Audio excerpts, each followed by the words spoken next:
Islam is a massive religion with many similarities to Catholicism. Now, the Bible identifies Mystery Babylon as the Catholic Church. So the question is, did Catholicism create Islam? Today we're going to use the Bible and history to find the truth.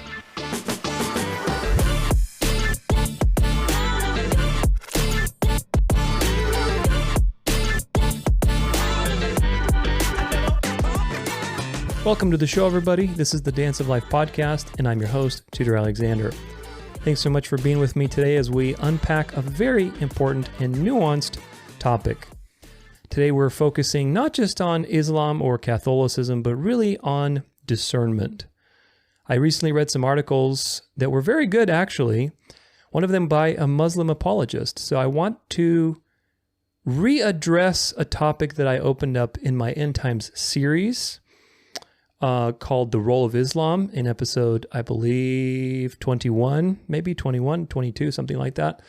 I think it's 21. But anyway, Role of Islam. And there's a lot of very important things in that episode, so I'm just going to preface that if you haven't watched my End Time series, if you haven't seen that particular episode, go check it out. Islam is a massive religion, obviously. And so there has to be a role for Islam because the Bible tells us that the world will marvel after the beast. And so the question is, how is that going to happen? How is this massive religion going to come and worship the beast like everybody else? Of course, we know the Bible is the Word of God, and it is true, and it will be fulfilled. So there is a role for Islam, is my point. And today we're going to explore that a little bit from a different angle. I have a lot of angles in that episode. Some of them we're going to import into this one. So if you want a lot of evidence and detail, go check that one out. There's a lot of great stuff on there about the similarities between Catholicism and Islam, the history of secret societies, all this kind of stuff. We're going to talk about some of that today, but from a different angle, because again, I read a very good article. To be fair, it was a very good article by an imam about this whole history of Islam and Catholicism supposedly creating Islam. Of course, in that episode, in episode 21, I do explore the history of Islam and the connection between Islam and Catholicism. Now, Mystery Babylon is identified as the Catholic Church in our day and age. And the question is, if Mystery Babylon is the mother of abominations, and certainly we can track pretty much all the world's abominations, all roads lead to Rome, if you really know your history. Well, how does that apply to Islam?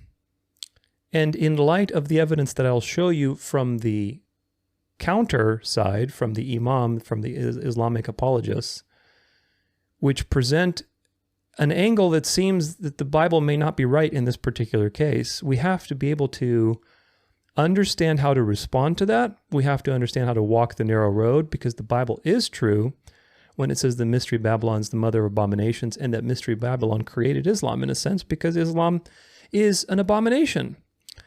So this is a very important topic, and my goal is to really edify you with the truth, because this will be a very fun adventure into discernment and history and learning how to walk the narrow road, because you'll see what I mean by that. But again, the big question is, what is the role of Islam? How is it going to be integrated? And we will answer that question today. I promise you, we will answer, and I've answered it in many other places as well. I've answered it in episode 21 of my End Times. I've answered it in my recent series, The Great Delusion, the section on Islam there. So make sure you check that out, because that stuff will also be valuable.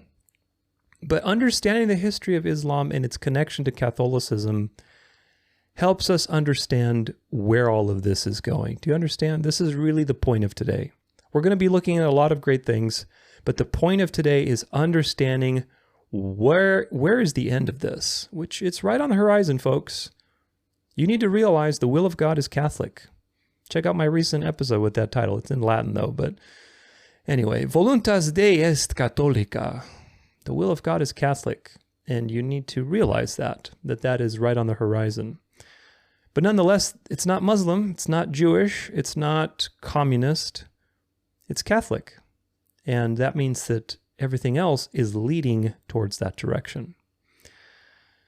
Now, we're also going to look at some very important things from the Quran today on how Islam refutes itself.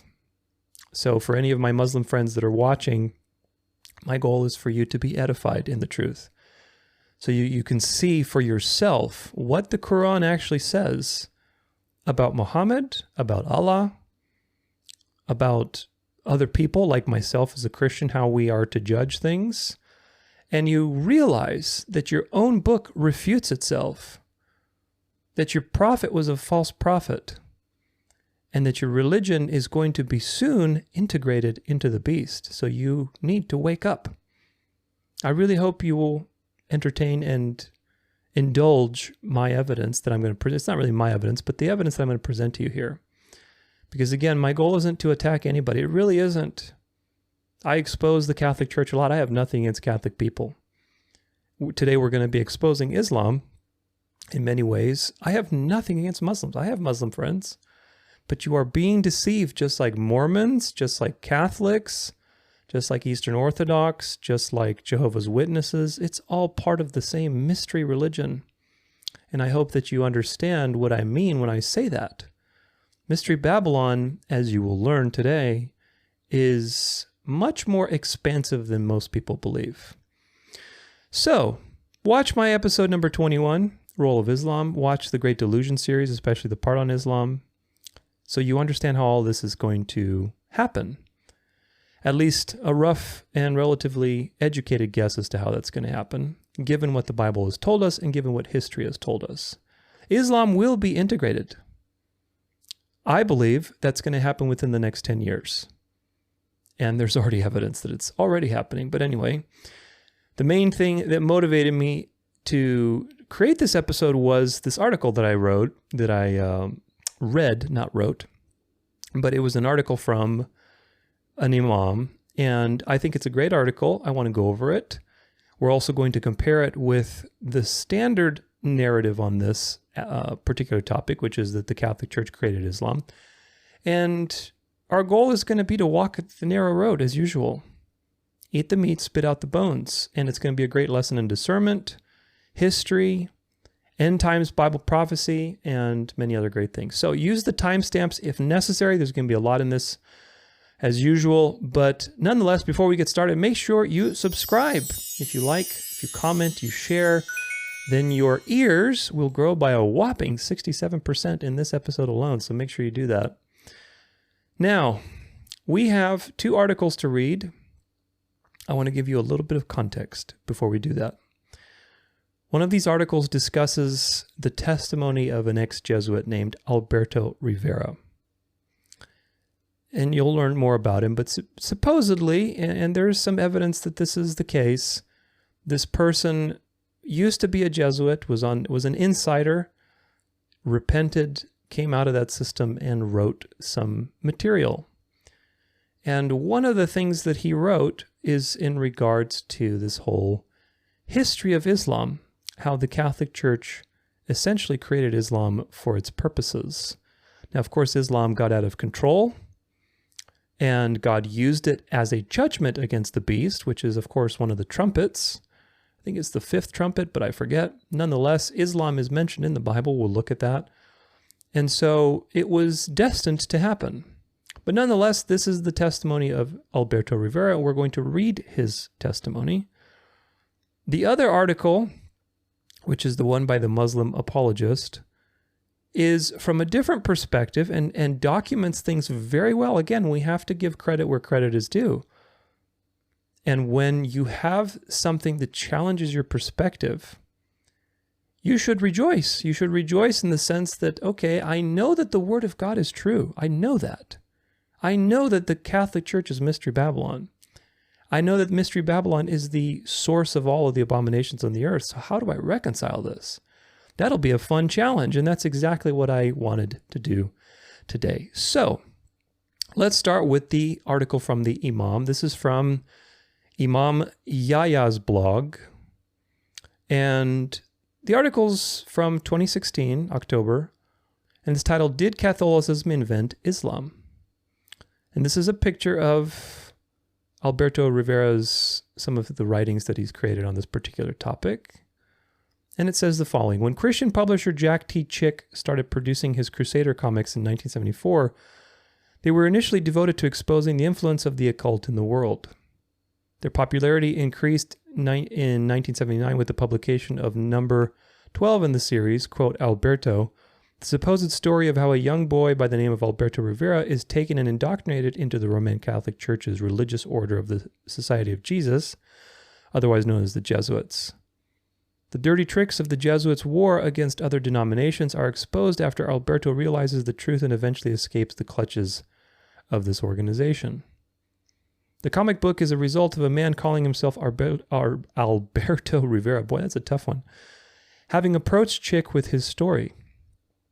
Rivera provides a copy of his ID and recounts what he claims to have been, what he's been taught by the Vatican, Augustine Cardinal Bea Society of Jesus. So Cardinal Bea basically taught, supposedly, Alberto Rivera all these various things about history, and Alberto is reporting them to Jack Chick. 2 years later, in 1981, the second of what will become a 6-part series is published by Chick Publications, in which Rivera narrates the extent of the Vatican's supposed involvement in the affairs of history. Now, really quick, because this error is easy to make, just for clarity, again, we want to have very good distinction, because especially when you're dealing with people that do know their history and that can present to you facts and documentation, you need to have distinction, otherwise you will discredit yourself. The Vatican it's only been around since 1929. So when you say the Vatican was involved in the Crusades, that's not a historically accurate statement. So you have to just be aware of that, because the Vatican was not created until 1929. The papacy existed. The papacy is the first beast. But the Vatican did not exist until 1929. So anyway, just so you're aware, don't use that word proleptically, meaning backwards in time. Much of the modern detail is taken from the writings of Avro Manhattan and Edmund Paris, whose books are also being published by Chick. In 1988, the last of the Alberto series, Part 6, is published, called The Prophet, details how the Vatican supposedly recruited a suitable Arab man to lead a new religion that they will create. According to Rivera, this religion is created because the Roman Catholic Church desperately wanted to gain Jerusalem at the end of the 3rd century, and that Augustine was involved in this plot. We then jump 300 years to the birth of Islam. Rivera recounts the traditional history of Islam, which he sources from Martin Ling's book Muhammad, however with some changes. For example, Bahira, the Syrian Christian monk, becomes a Roman Catholic monk, and the Negus of Ethiopia becomes a Roman Catholic. Rivera then reveals the secret history that, quote-unquote secret history, that Muhammad's wife, Khadijah, was actually a Roman Catholic nun who was ordered to find a suitable candidate to be a prophet to the Arabs. We are told that her uncle, Waraka bin Nawfal, another devout Roman Catholic, is also part of the plot. Together, according to Rivera, they train Muhammad in the works of Augustine and prepare him to reveal a new message to the Arabs. He is taught that the Jews are the enemy and that the Roman Catholic Church is the only true church. Rivera tells us that the intention was to use the Arabs to conquer the non-Catholic nations and destroy the Jews and non-Catholic Christians. But according to Rivera, the Arabs rebel and develop a fanatical, out-of-control religion, hell-bent on conquering the world. So begins one of the many quote-unquote conspiracy theories that abound within modern Christianity, that the religion of Islam was started by the Roman Catholic Church. This is endlessly repeated on websites, in internet forums, blogs, and YouTube videos. Yet when one asks for any evidence for the claims, one is presented with the response of everyone knows, and, quote, even Muslim historians admit it, whilst no evidence is presented to actually back up the claims. This article is an attempt to discover the truth of the claim. Claims. For clarity's sake, it may be worth specifying the fundamental claims that are to be addressed. There are many other errors and inconsistencies presented in Rivera's so-called account, but it is the claims below on which the entire premise rests. They may be reduced to the following. Number 1, Khadijah and Waraka were Roman Catholic Christians. Number 2, Khadijah was a nun. And number 3, Khadijah lived in a convent. These claims will now be explored one by one. So we're going to come back to this. We're going to read now our Alberto's testimony, but I just want to kind of give you a feel of what's at stake here. What is ahead? Because if we just take this alone, What does it do? Well, it casts doubt on the Bible. Because if on face value, let's say the Catholic Church has no relationship to Islam, and Islam just kind of happened, there's no connection, then the Bible, when it says that Mystery Babylon, or let me put it this way, when we identify Mystery Babylon with the Catholic Church, which of course there's no other institution in history that fulfills the prophecies that the Catholic Church fulfills through Mystery Babylon. There's no other institution. There's nothing even close. But prophecy is a 100% deal. You see, it's not like 95% or 90%. It's 100%. So if Islam, which is one of the world's abominations, massive religion, massive impact in history, if there's absolutely no connection between Islam and, thank you very much, speedy little rice burner that just passed my window here, if there's no connection between Islam and the Catholic Church, then what does that mean for our understanding of the end times, of Bible prophecy? Well, it means that the Bible is wrong. If the Catholic Church has no involvement in creating, if it can't be credited with the creation of a particular abomination like Islam, then the Catholic Church isn't the mother of all abominations. Does that make sense? So this is a very important point. And again, I love this article, I really do, because it forces us to defend our position and to sharpen our acuity, our discernment, and our ability to distinguish between what is good and what is not profitable. So this is a great article. We should be grateful for it. But now this is from a forum. It's called Nerland Forum. And we're going to read a little bit about the other side now. Islam created by the Catholic Church. Did the Vatican create Islam? Now, again, remember, this is the first error, really, and it's to their discredit, because the Vatican didn't exist until 1929, but moving on. The Vatican wanted to create a Messiah for the Arabs, someone they could raise up as a great leader, a man with charisma whom they could train. Eventually unite all of the non-Catholic Arabs behind him, creating a mighty army that would ultimately capture Jerusalem for the Pope. In the Vatican briefing, Cardinal Bea told this story. Quote, "A wealthy Arabian lady who was a faithful follower of the Pope played a tremendous part in this drama. She was a widow named Khadija. She gave her wealth to the church and retired to a convent, but was given an assignment. She was to find a brilliant young man who could be used by the Vatican to create a new religion and become the Messiah for the children of Ishmael. Khadija had a cousin named Waraka, who was also a very faithful Roman Catholic, and the Vatican placed him in a critical role as Muhammad's advisor. He had tremendous influence on Muhammad. Teachers were sent to young Muhammad, and he had intensive training. Muhammad studied the works of St. Augustine, which prepared him for the great calling. The Vatican had Catholic Arabs across North Africa spread the story of a great one who was about to rise up among the people and the chosen one of their God. While Muhammad was being prepared, he was told that his enemies were the Jews and that the only true Christians were Roman Catholic. He was taught that others calling themselves Christians were actually wicked impostors and should be destroyed. Many Muslims believe this. Muhammad began receiving, quote, divine revelations, and his wife's Catholic cousin Waraka helped interpret them. From this came the Quran. In the 5th year of Muhammad's mission, persecution came against his followers because they refused to worship the idols in the Kaaba. Muhammad instructed some of them to flee in Abyssinia, where Negus, the Roman Catholic king, accepted them because Muhammad's views on the Virgin Mary were so close to the Roman Catholic doctrine. These Muslims received protection from Catholic kings because of Muhammad's revelations. Muhammad later conquered Mecca and the Kaaba was cleared of idols.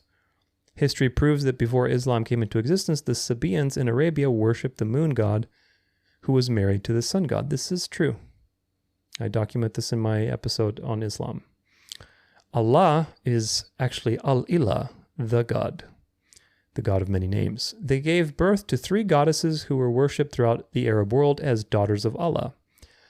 An idol excavated at Hazor in Palestine in 1950 shows Allah sitting on a throne with the crescent moon on his chest.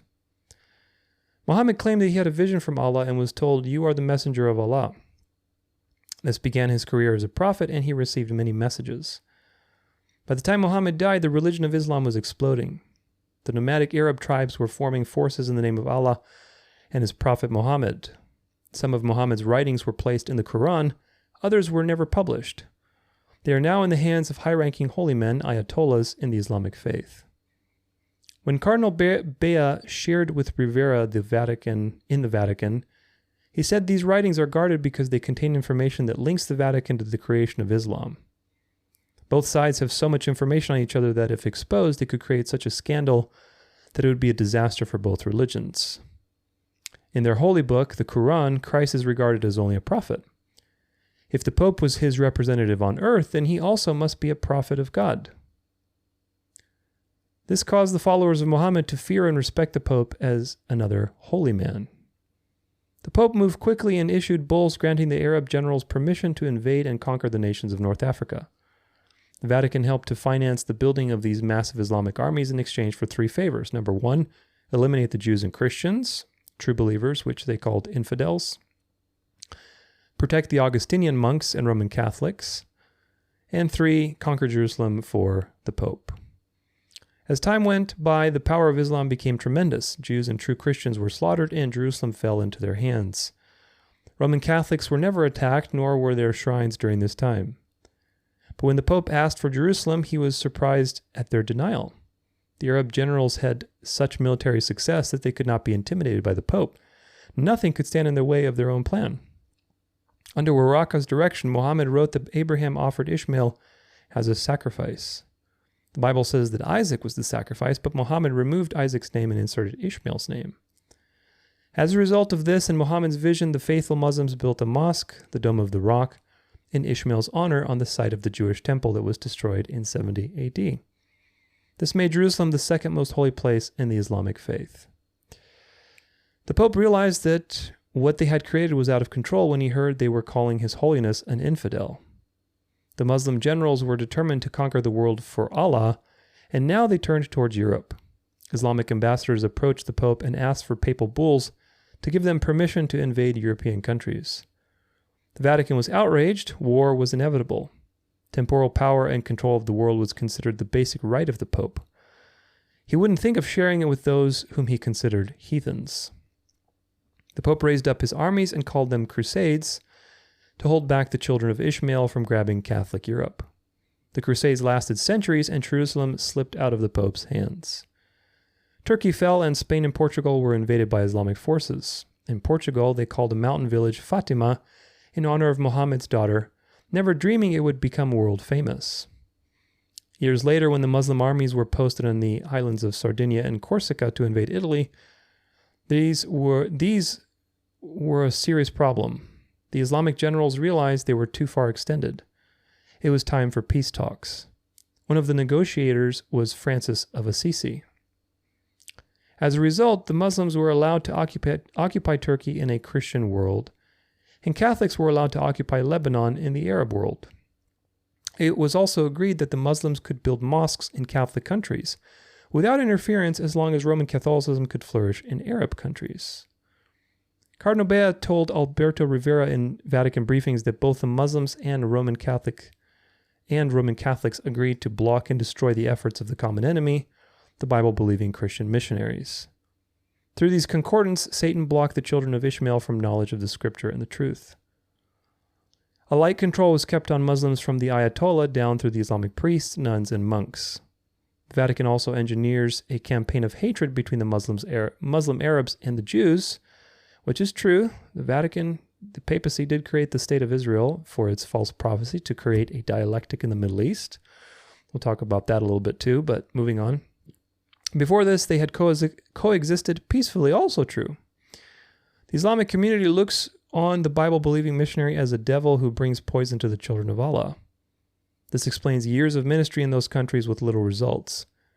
The next plan was to control Islam. In 1910, Portugal was going socialistic. Red flags were appearing, and the Catholic Church was facing a major problem. Increasing numbers were against the Church. The Jesuits wanted Russia involved, and the location of this vision at Fatima could play a key part in pulling down Islam to the Mother Church. In 1917, the Virgin appeared in Fatima. The Mother of God was a smashing success. playing to overflow crowds. As a result, the socialists of Portugal suffered a major defeat.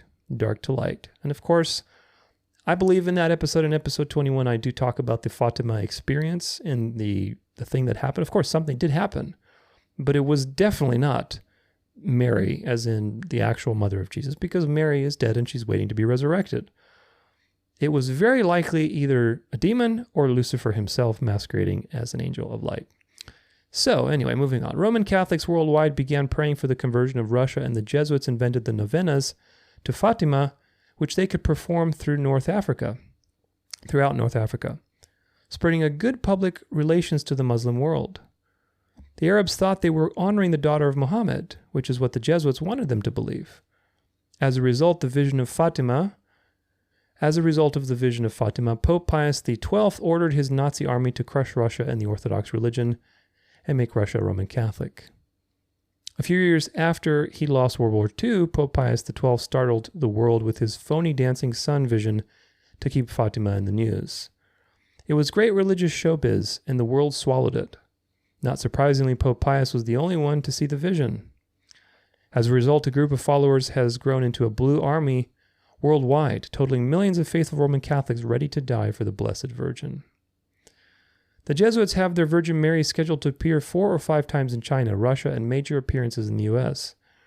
Our Lady's appearances at Fatima marked the turning point in the history of the world's 350 million Muslims. Now, really quick point, this just came to my mind, but just something to mention. If you recall, and I don't remember in some of these episodes that I've recorded recently, we talked about, I believe in the French Revolution episode, I talked about a quote from Helena Blavatsky, who is the grandmother of the New Age movement, famous Luciferian, 32nd degree Freemason, just very much wedded to the devil. A famous quote from her on the Jesuits is that no other organization or body of men has used more black magic than this organization.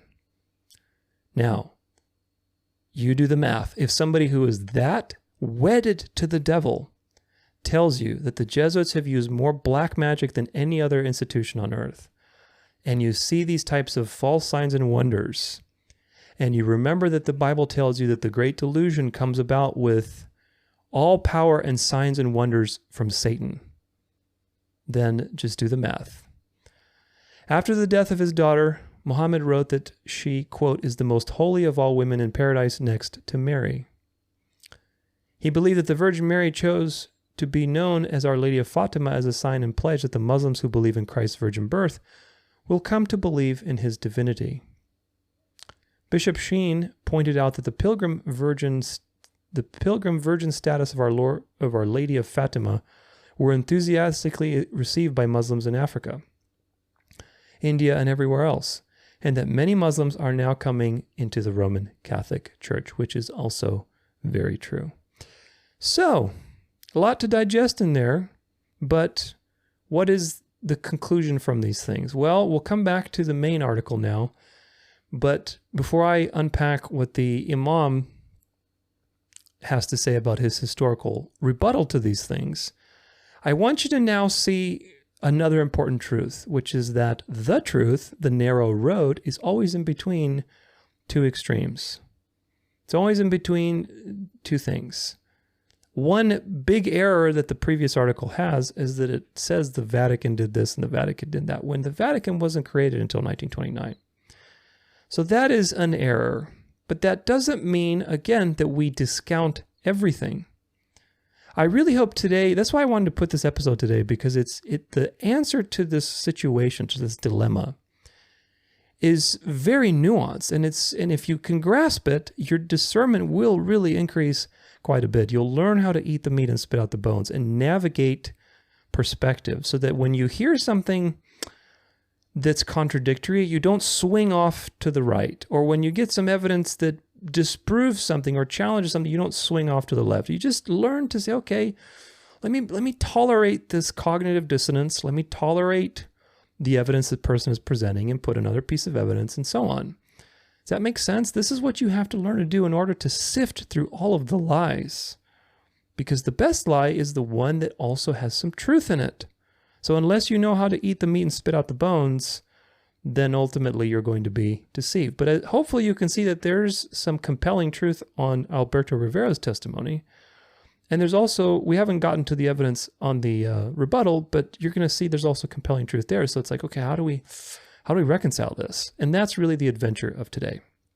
So now back to this article. This is now back to, did Catholicism invent Islam? And now this is a rebuttal to these various points. So again, the 3 points are Khadija and Urraqa were Roman Catholic Christians. Khadija was a nun, and Khadija lived in a convent. This is what he's responding to. Khadija was a Roman Catholic. In the early 7th century, the Persian Empire dominated Arabia following their expulsion of the Abyssinians, Ethiopians, from Yemen. The Persian Sassanid Empire was also at war with the Christian Byzantine Empire, and when the Persians inflicted heavy losses on the Christians in 614 AD, this victory was particularly celebrated by the polytheists of Mecca. The religion of the Persians was Zoroastrian, however. Syriac Christianity grew and emerged from that empire, spreading across the Middle East and Arabia. Within the Sassanid Empire, the Christian church was the Holy Apostolic Catholic Assyrian Church of the East, because this was, by the way, the first one to split from the main thing. Following some councils on the nature of Christ and the Incarnation. There were some early councils, like the Council of Chalcedon, where the Church of the East didn't agree that Christ had 2 natures, and so they split. Despite the fact that the word Catholic appears in the name, one should not mistake it for the Roman Catholic Church. The Church of the East was not under the control of any other church, whether Orthodox, Roman Catholic, or Protestant. In Arabia, the prevalent religions were pagan idol worship, as reflected by the presence of multiple idols in the Kaaba in Mecca, which is great that he admits it. And yet people still circle around this black cube thinking that they're paying homage to God, which is just so sad. However, Sayyid Razwi, in his biography of Khadija, states that not all were pagans. Quote, "These individuals, who were very few in number, were called Hanifs, i.e. men and women who had turned away from idol worship. Makkah also had a sprinkling of these Hanifs, Mecca basically, and some of them were in the clan of Khadija herself." Yasin al-Jaburi on the same topic states the following, quote, "One particular quality in Khadija was quite interesting, probably more so than any of her other qualities mentioned above. She, unlike her people, never believed in or worshipped idols. There was a very small number of Christians and Jews in Mecca and fairly large number of Jews in Medina. Urraqa, her cousin, one of Khadija's cousins, had embraced Christianity and was a pious monk who believed in the unity of the Almighty, just as early Christians did, i.e. he was a subordinationist. That is, before the concept of the Trinity crept into the Christian faith. Widening the theological differences among the believers in Christ, he reportedly had translated the Bible from Hebrew into Arabic. So he was a subordinationist, meaning he denied the fullness of the deity of Christ. Just like a lot of the early fathers, actually. That's why you shouldn't go to the church fathers for your theology. But he also translated his own, basically, version of the Bible, which is something to note.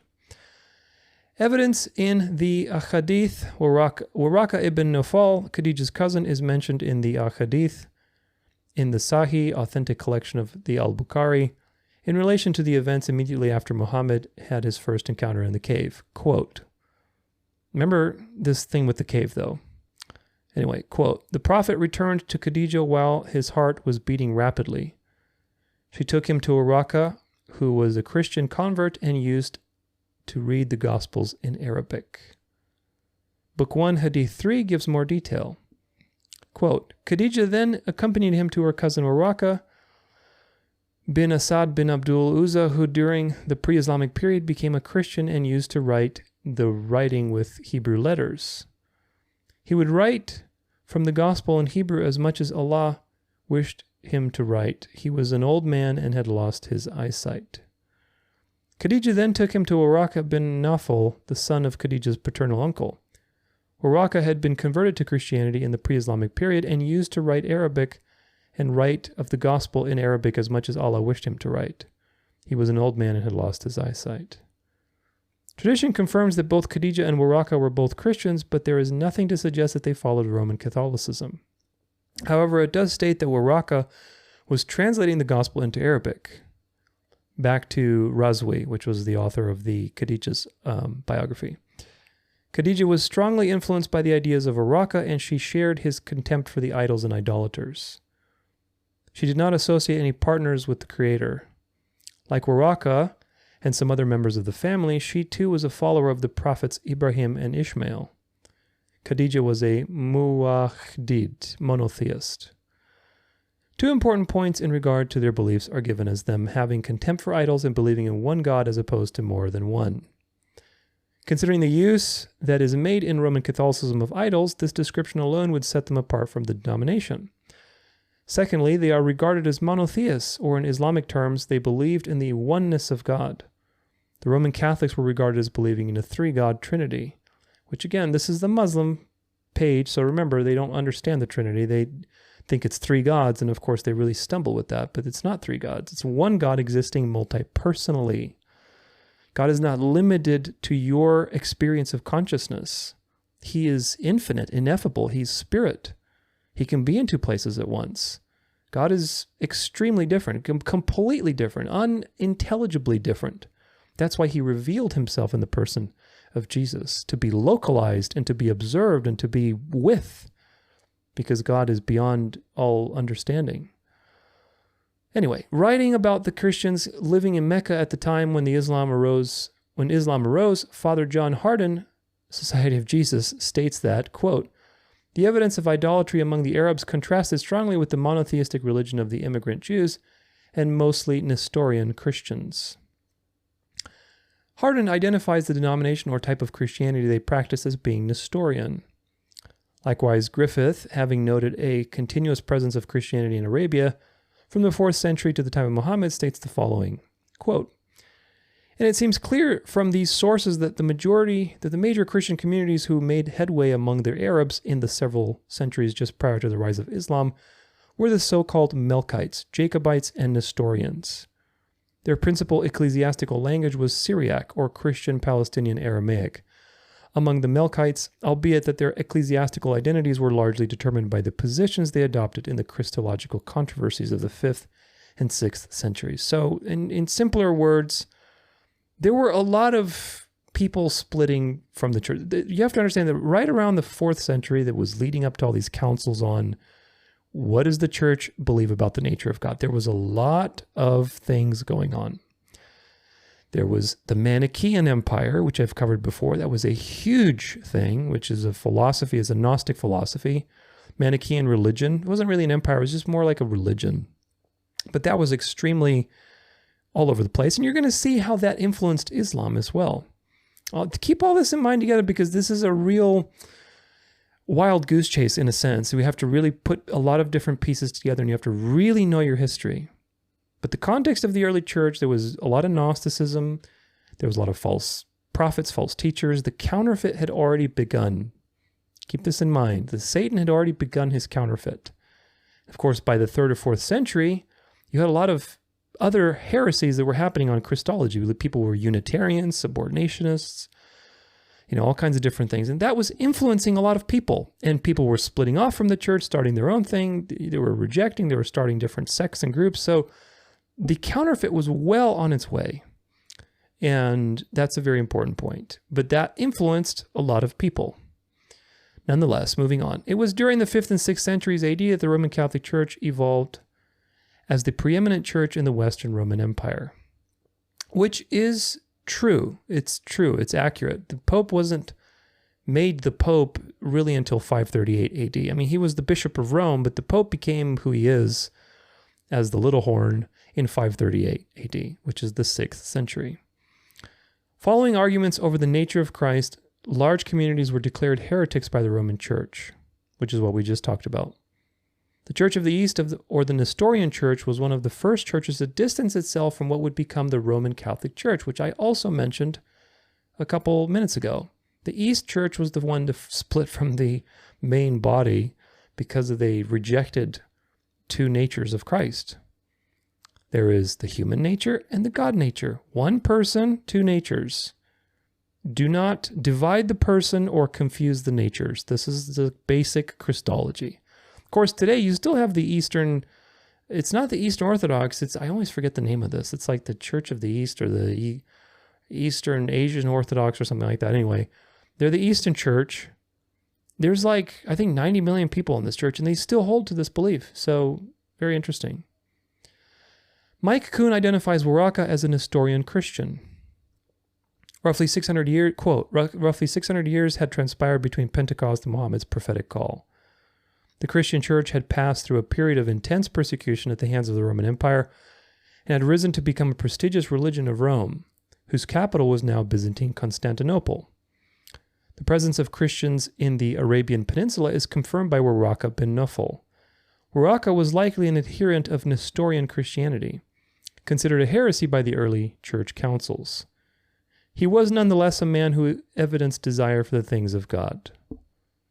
So we don't know, we don't know who these people really were. Again, we don't judge the heart, but Waraka was a subordinationist, meaning he denied that Jesus was fully God, which is a salvation issue. But you never know, maybe he changed his mind before he died. Any idea that the Nestorians were Roman Catholic Christians can be quickly dispelled by reference to Walter F. Aldini's description of the Nestorian Christians. Quote, "They have no doctrine of transubstantiation, no purgatory. They do not sanction Mariolatry, as in, idolatry of Mary, or image worship, nor will they even allow icons to be exhibited in their churches. Men and women take the communion in both kinds. All 5 orders of clergy below the bishops are permitted to marry. Dr. Layard could not find any convents either for men or for women. Thus, in many respects, the modern Nestorians are nearer to European Protestantism than to Roman Catholicism. While those who have succumbed to the Jesuit missions are bound to accept the full Western doctrine, if they really know what that is, the sturdy resistance of the old Nestorians to the papal pretensions throws them into an attitude which is essentially Protestant." Which is interesting. It's an interesting dynamic to understand the history and trace of these things through time. The description of their beliefs prohibit them from being Roman Catholics. Benjamin Wilkinson refers to the Nestorian split from Roman Catholicism when speaking of the Council of Constantinople in 553 AD. He states, quote, "At that council, the churches of the Roman Empire surrendered their freedom to the papacy. Offended at the unscriptural innovations of medieval European compromises, 4 large communities in the East, the Armenian, the Coptic, the Jacobite, and the Church of the East, often called the Nestorian Church, separated from the Western hierarchy." Keep all this in mind because we will tie it together. I know it's a lot of information, I know it's a lot to go through, but it will offer you on the other side of this a profound new appreciation for history and for Bible prophecy and for discernment. I promise you, just stick with it. Before the birth of Muhammad, a schism was taken place between the Roman Catholic Church and the churches of the East, which is true. Stewart and Clark's Nestorian missionary enterprise gives us the following. Quote, "Prior to AD 547, when the Great Jacobite Revival began, the only form of Christian faith known in the whole independent Arabia and Hirtha was that held by the Church of the East, the so-called Nestorians. And it is practically certain that every presbyter and bishop in the whole of that area recognized and acknowledged allegiance to the Patriarch of Seleucia. When therefore mention is found of Christians in Mecca and Medina and even in the tribe of Quraysh, one is warranted in assuming that all such, prior to at least the middle of the 6th century, were in communion with the same patriarchate. In other words, they were members of the Eastern Church, not the Roman Catholic Church. When the sudden rise of Islam took place, it was the Nestorians who suffered most from the impact." Samuel Zwemer, writing his foreword to Stewart and Clark's book, confirms this thought when he states the following. Quote, "There are many points of similarity between Muslim teaching and Nestorian Christianity. But the circle of ideas most prominent and characteristic, according to Tor Andre, is eschatology, with its extraordinary stress on the day of judgment. This is an important point.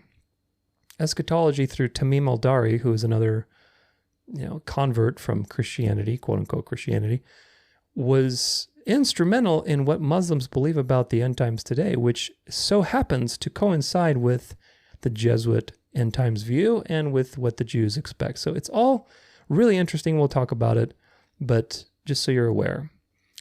Moving on. Likewise, DeLacy O'Leary, writing the Syriac Church and Fathers, says the following, quote, "To note some points of difference between the Church of the East and the papacy, it may be observed that the first rejected the use of images and interposed no mediator like the Virgin Mary between God and man. The Church of the East also dispensed with candles, incense, relics, and many other usages of imperial Christianity.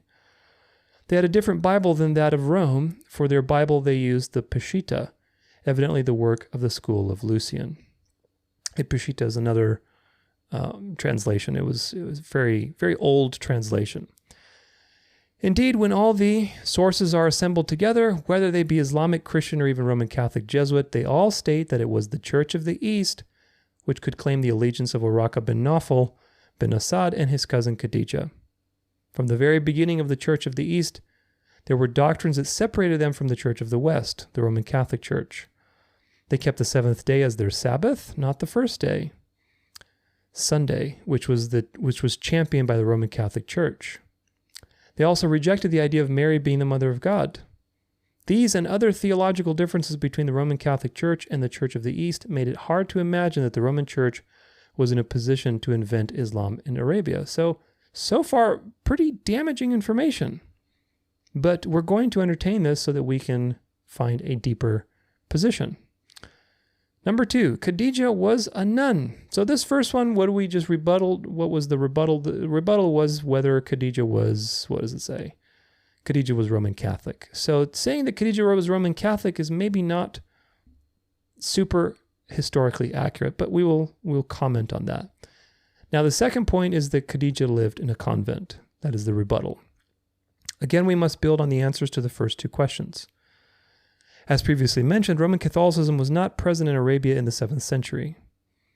While there is evidence that within the Nestorian Church there were female monk renouncers, it was only women over the age of 40 who could take the monastic habit. Remember that in answer to the first question, we have read the statement by Adony that, quote, "Dr. Layard could not find any convents either for men or for women. Convents for men or for women.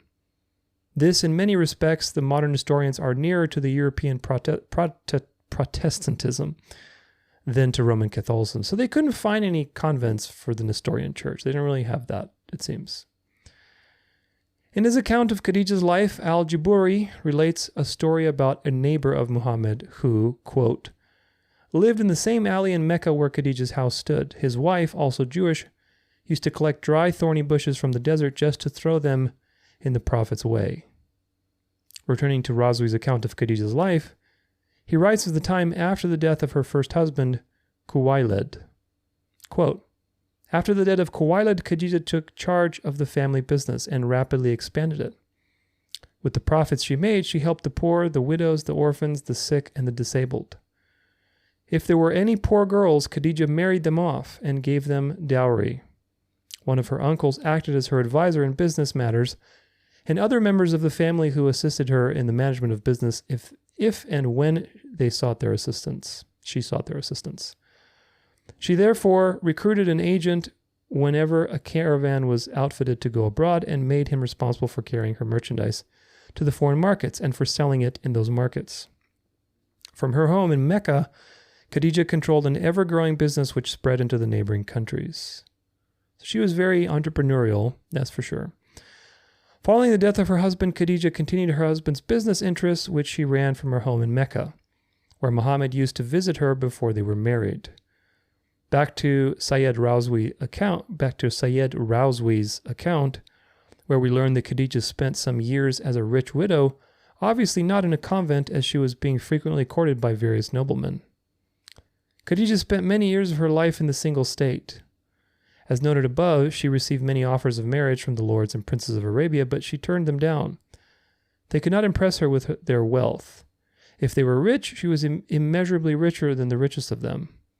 And in such personal qualities as the qualities of head, hand, and heart, all of them were like the dust of her feet.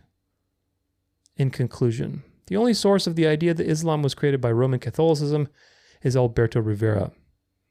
His claim copied across the internet and quoted, often verbatim, across the websites and YouTube videos that promote this theory. None of them produce any primary evidence to prove Rivera's claims, but rather rely solely on his word. Such conspiracy theories are by their very definition based on secret and therefore untestable information and involve active conspiracies.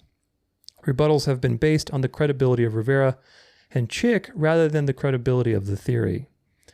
Those who question the credibility of either of the story or the storyteller are themselves drawn into the conspiracies as agents of Roman Catholicism.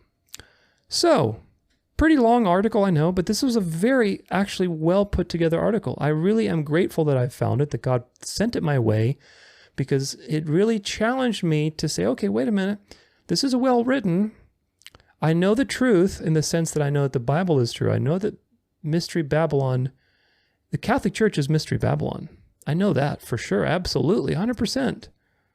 And I know that Mystery Babylon is the mother of abominations of the earth, so there's one source for all of the abominations. So how do I reconcile this?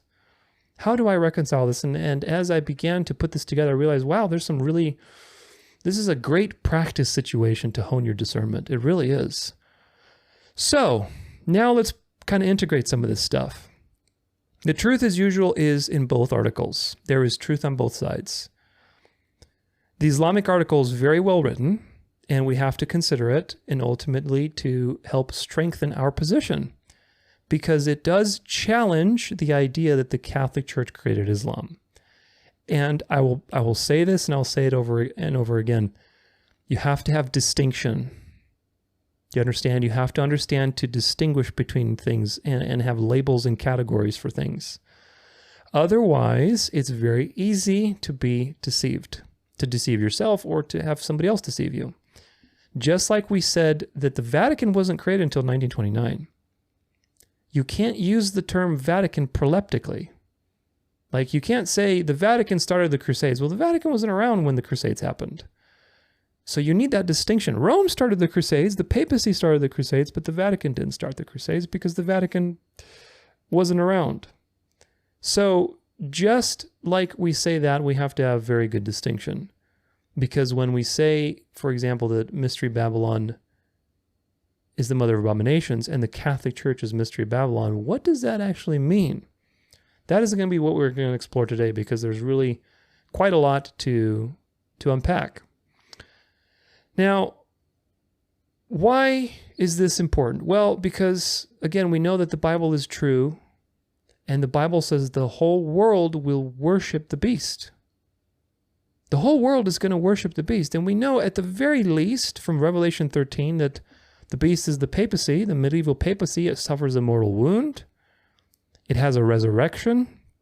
And everybody, rich or poor, free or slave, is put in a position to take its mark and to wander after the beast. So that includes Islam. Do you understand? That includes Islam. And later in Revelation 17, John tells you that there is one spiritual source for all these abominations, which is Mystery Babylon. And so we have to be able to reconcile this. Initially, I went with, in my episode 21 of my End Time series, I went with the Rivera testimony, because there is just so much incriminating evidence against the Catholic Church. You look in history, I mean, I've covered it in so many of my episodes. Ever since the Catholic Church has really been around, since the papacy, you look at the Crusades, the Templars, they started all the secret societies. Then you had, all the forgeries in the Renaissance. Then you had, the Jesuits and the Inquisition. And the Jesuits, ever since the last 500 years, I don't even need to mention that. If you've seen any of my videos, you're probably familiar. It's just abomination after abomination. But Islam was very early in the game. It was in the 600s. So that is a tricky one to discern completely. And again, I went with the Rivera testimony because a lot of those things seem plausible to me, given everything else that I've researched and read about the Catholic Church. And when I read this article, I said, okay, it's time to dig a little deeper. I know the truth, but let's dig a little deeper and get a more refined position, especially when dealing with people that are like this person who is knowledgeable about history and can document and has several sources that are reasonable, plausible argumentation. That means we got to dig a little deeper. Make sense? Doesn't mean abandon ship, or doesn't mean question everything and run. It just means we got to dig a little deeper. How can we reconcile this? And you should hopefully extract this habit from today with everything that you study in the Bible.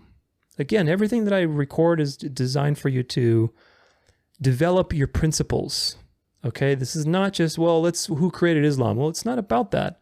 It's about practicing your discernment. Like on my Afterlife series, I have the first 4 episodes of the Afterlife series, probably over 10 hours worth of content of constant research and documentation from history, from the Bible, everything that is relevant. 10 hours of research, not 10 hours of research that took me 10 hours, because it took me way more than that to present that to you, to organize that. It's 10 hours worth of content of presenting you evidence that there is no separate immortal soul. There's no such thing. It's a lie. And people still comment on my videos, well, what about this verse? Well, what about to be absent with the bodies to be present with the Lord? What about when Enoch would do? What about this? Well, what about it? Do you understand? Watch the videos, get the evidence, get the foundation, and then when you see something that appears to contradict the body of evidence, then reconcile it. That's the game. That's the fun part. You know the truth, so you see something that seems like it kind of, fights against that, but obviously we know that God is consistent. And he doesn't lie, he doesn't change, he doesn't cause confusion. He's completely consistent. So when you have a contradictory perspective that you find in a verse, which by the way usually is cherry-picked, but anyway, you see a verse, it seems to be contradictory, what do? You reconcile it. That is the fun and the test of whether you have skill or not in using the sword of God. Because if all you know how to do is pick this verse or that verse and just say, well, it says this in the Bible, or it says that in my KJV, or that whatever, you're not really using the sword of truth as well as you can be. The sword of truth is meant to be used. Used in sometimes some fancy choreography, which is what we're doing today. This requires discernment and digging very deep into your understanding. So the truth is a narrow road, and we're going to examine the truth very closely today because the implications are for the end times and what is coming on the horizon. Again, that's really the more important part today.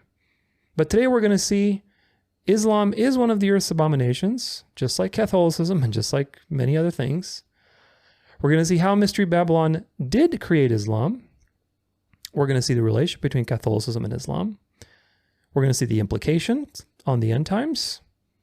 And we're going to see how Islam refutes itself through its own teachings. So, little break for me to load up all these tabs, and we're going to look at the comparison of Islam. Here we go.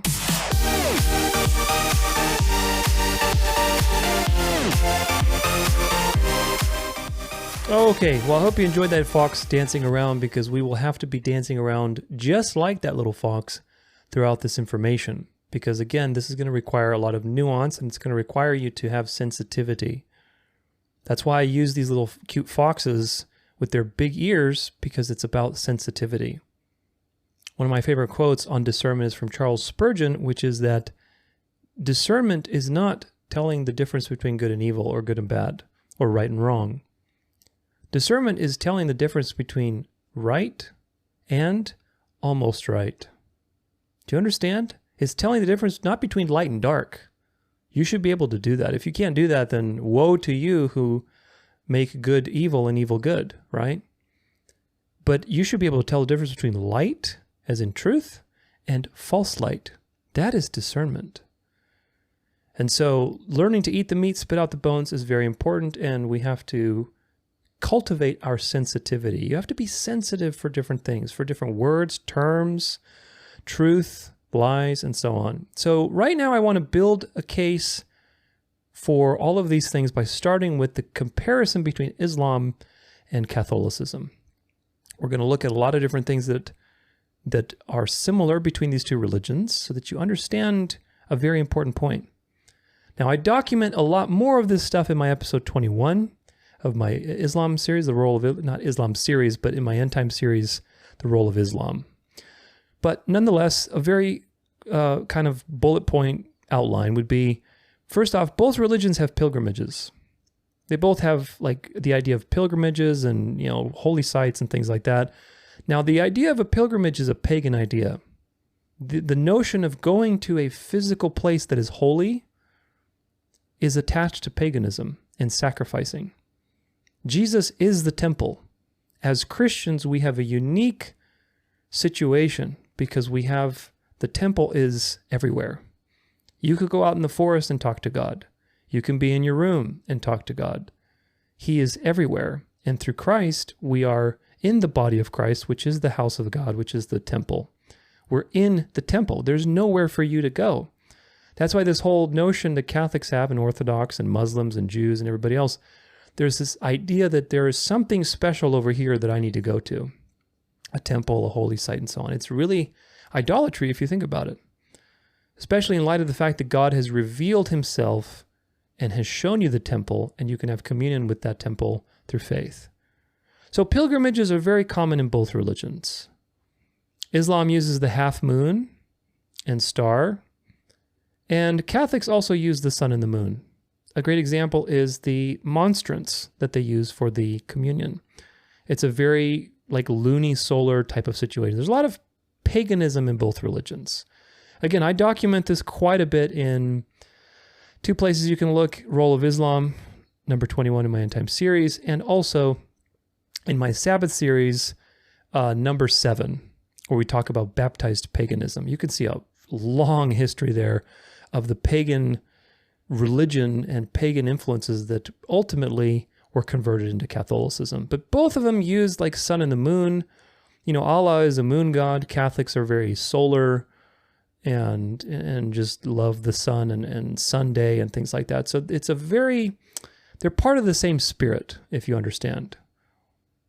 Now, what does the sun and moon represent? Well, Rome and Alexandria were the seat of the occult. After Alexandria burned down, Rome essentially became the center for the occult religion. Remember that Peter, in one of his letters, calls Rome Babylon.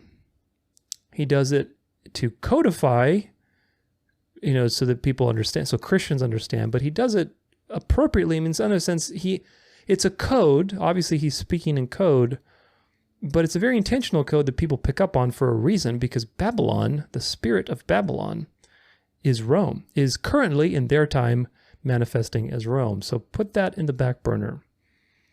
But sun and moon worship has been around forever. It's fertility worship. I mean, you look at even the Star of David, quote unquote, it's not really a Star of David, but the Freemasons use the 6-pointed star. It's this interlocking triangles, which really it's fertility cult worship. The male and the female intersecting, obviously having sexual union and creating life, which is idolatry of creation. All these things are just as old as time. Sun and the moon, duality, male and female, and it's very prevalent in both religions. Now, is duality evil? No, absolutely not. Again, this is how you walk the narrow road. You see all this dualistic stuff that they do, and anybody talking about duality, suddenly, oh no, you're the occult. Well, walk the narrow road. Duality, God created duality. God says that he creates light and shapes the darkness. He created day and night. He created male and female. He's the one who created duality. In his ultimate genius, he created a system of two, which is so profound. It's the dance of life. The dance of life is beautiful, and it reveals God's wisdom. But of course, the enemy appropriates that and tries to be God for himself with playing all these different dialectics. The original dark to light. So here's another important point to make. Do not give the devil more credit than he deserves, okay? So when I talk about dark to light, when I talk about this occult stuff, about Freemasonry, about paganism, duality, male, female, what's that? Do not give the credit to the devil for that. God is the one who created duality. And in fact, God is the one who created dark to light. If you look at the history of the Bible, the Old Testament is dark in the sense that we need a solution to the problem of sin. That is the whole point of the Old Testament, is to make you beg and desire for a solution, because God is just. And how can a just God forgive sins? Just and holy God, how can he forgive sins? And suddenly the New Testament reveals to you the brilliant answer, which is Jesus through the incarnation. A perfect once-for-all sacrifice of God himself, which has infinite value and can prove that God is just, while also give you an opportunity to accept that as a payment on your behalf. And so God can also be merciful. It's the most profound story of all time. And it's dark to light. In fact, it even says, you have transferred us from darkness to your kingdom of light. There's so much dark to light in the Bible. But dark to light, when God does it, is good. Of course, the devil, again, wants to appropriate those things and wants to be God. So that's why they use dark to light, because they know, yeah, okay, that's how God does it. So we can be like God, we'll do it too. Do you understand? So dark to light is not evil. Okay? When in context of the plan of salvation, dark to light is a great thing. The light of the gospel is the solution to the darkness of our sin and our hopelessness of death. So just a quick point, do not give the devil credit, or all these occult people, too much credit when we're talking about dark to light. Just realize that they're a counterfeit, that they're trying to play God is what they're doing. And of course, they'll be judged. Now, Muhammad, another point of similarity, Muhammad had his visions in a cave. Ignatius of Loyola also had his visions and exercises in a cave. So a lot of the stuff like Mary is always shown in a cave, which is just so pagan. Pagans were obsessed with caves. If you study any pagan history, they loved their caves. So there's just a lot of stuff within that points to the same spirit guiding these things. Of course, nuns and women who wear hijabs, they're pretty much the same outfit. Nuns and the hijab. Only men can be priests. They both have prayer beads. Catholics have the rosaries. Muslims have their various prayer beads. They both venerate and have like a reverence for Mary, let's put it this way. Obviously, Catholics are at the point of total idolatry, but Muslims have a very high regard for Mary, and this is going to be used to bring the Muslims back into the Mother Church. Because again, why do they have a high regard for Mary? Well, because Muhammad held Mary in high regard. And the question is why? Why is that? If he's supposedly rebelling against the Catholic Church and protesting them, as the author of that article implied. But nonetheless, there's a lot of similarities, like Our Lady of Lebanon, which I think I have a picture of. And you have these statues of Mary within the Middle East, and a lot of them are on these spiral staircases, which again, if you know, they're these pagan things. The spiral staircase is another pagan thing. And you have a statue of Mary on it. It's illegal to evangelize in Muslim territories. You're not allowed to do that. You're not allowed to proselytize. But Catholics never complain about any issues in Muslim countries. So there's a lot of diplomacy between the two, which is very interesting. Both are highly institutionalized and authoritarian. Both are works-based religions.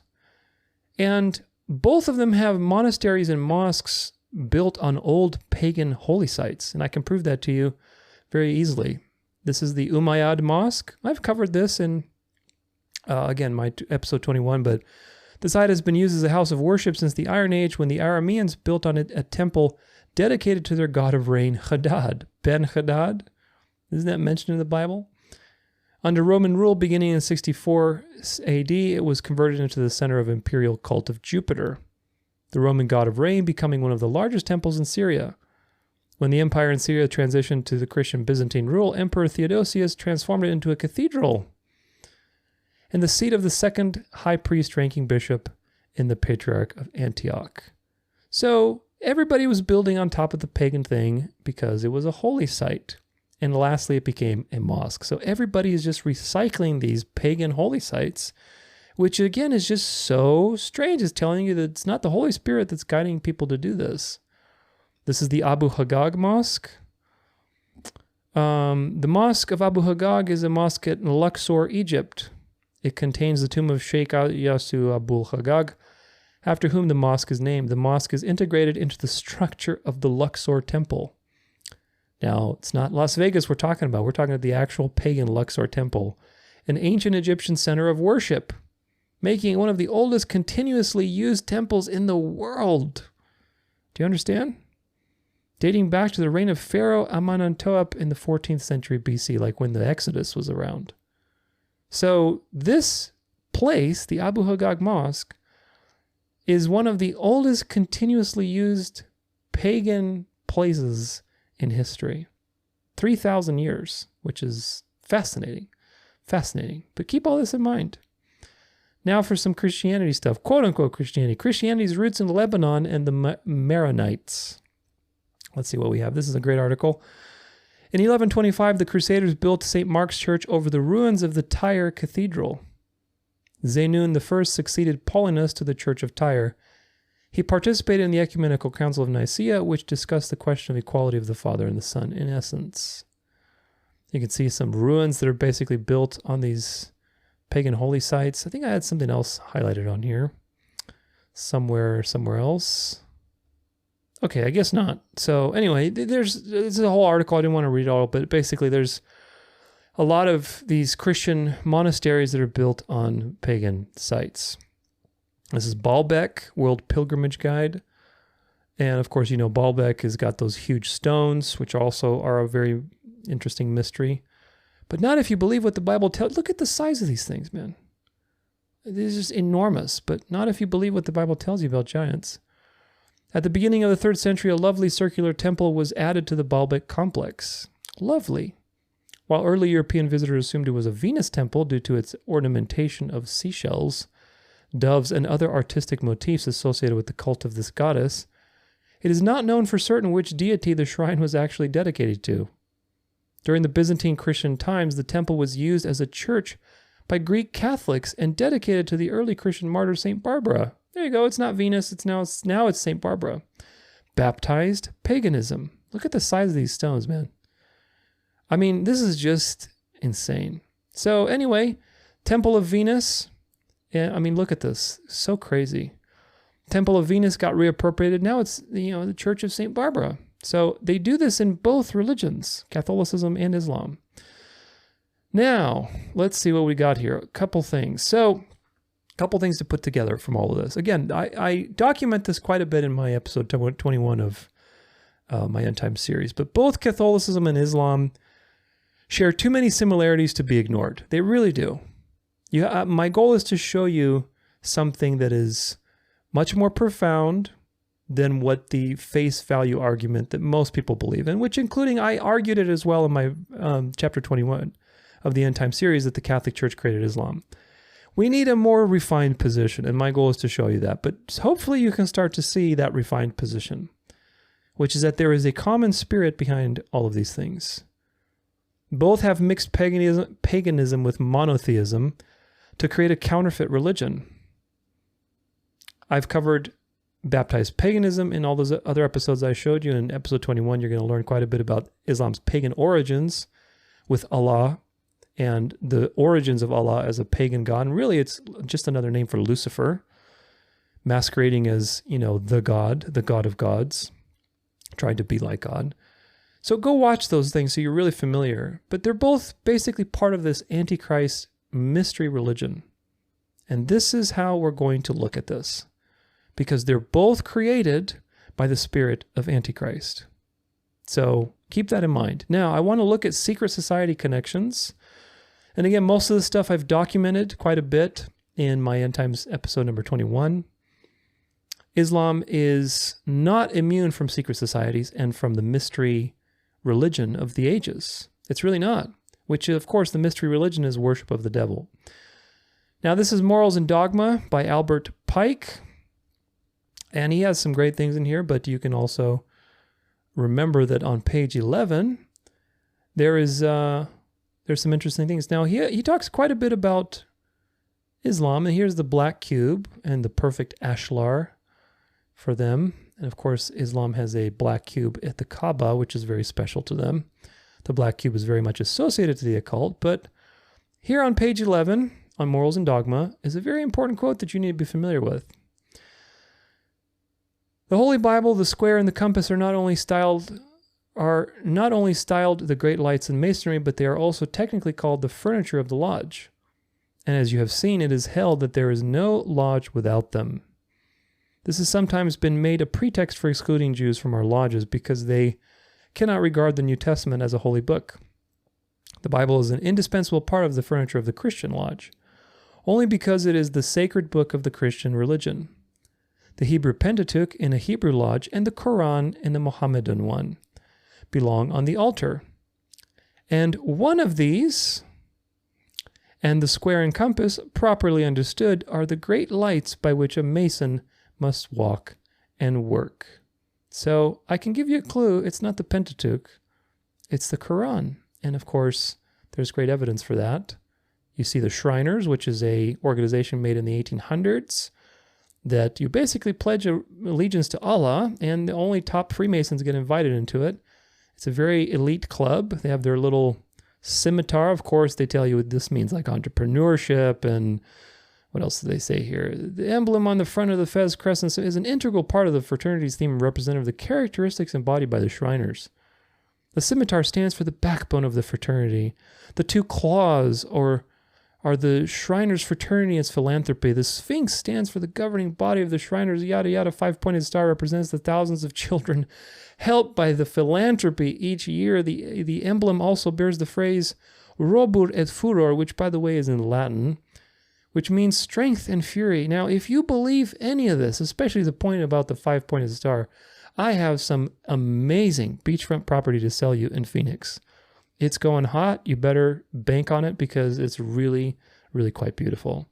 Now, of course, you know that Albert Pike, also who was a high-ranking Freemason, 33rd, I believe, also said that that we deliberately deceive the lower initiates about symbolism so that they are not aware of what these things mean. Do the math. Shriners are top-level Freemasons. Albert Pike, a top-level Freemason, tells you that we will deceive you as to what things mean. We will purposely give you false interpretations so that you don't discover the meaning of these things unless you're really initiated. You go to the Shriners' website and they have a picture of a scimitar with a sun and the moon, which is a picture of male and female, dualistic pagan worship of Lucifer, all this stuff that we've talked about. And they say, oh, the five-pointed star, that's just the children. So many children have been helped. Do you really believe any of that? Of course, the answer is no, if you have any shred of discernment, but they swear an oath to Allah.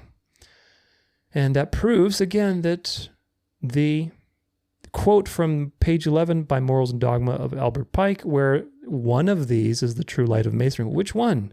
Well, obviously, it's the Quran. This is the deadly deception Freemasonry exposed by one of its top leaders. And we're going to go here on page, I believe, 74.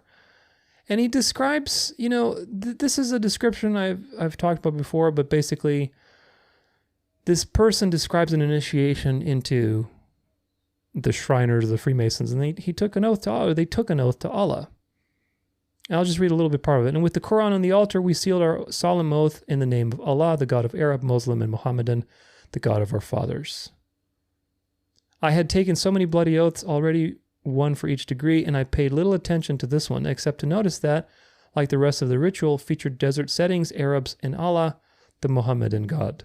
Now, this is a testimony from a high-ranking person who got out of that system and confirms what Albert Pike says. Of course, Albert Pike leaves it open. He says, one of these is the true light of Masonry. Well, okay, now we have to confirm it. So we have confirmation here. We look at the Shriners, that's confirmation. So you see a connection between these mystery religions, this mystery spirit of Antichrist, and Islam and Catholicism, and everything is behind these powers. So keep that in mind.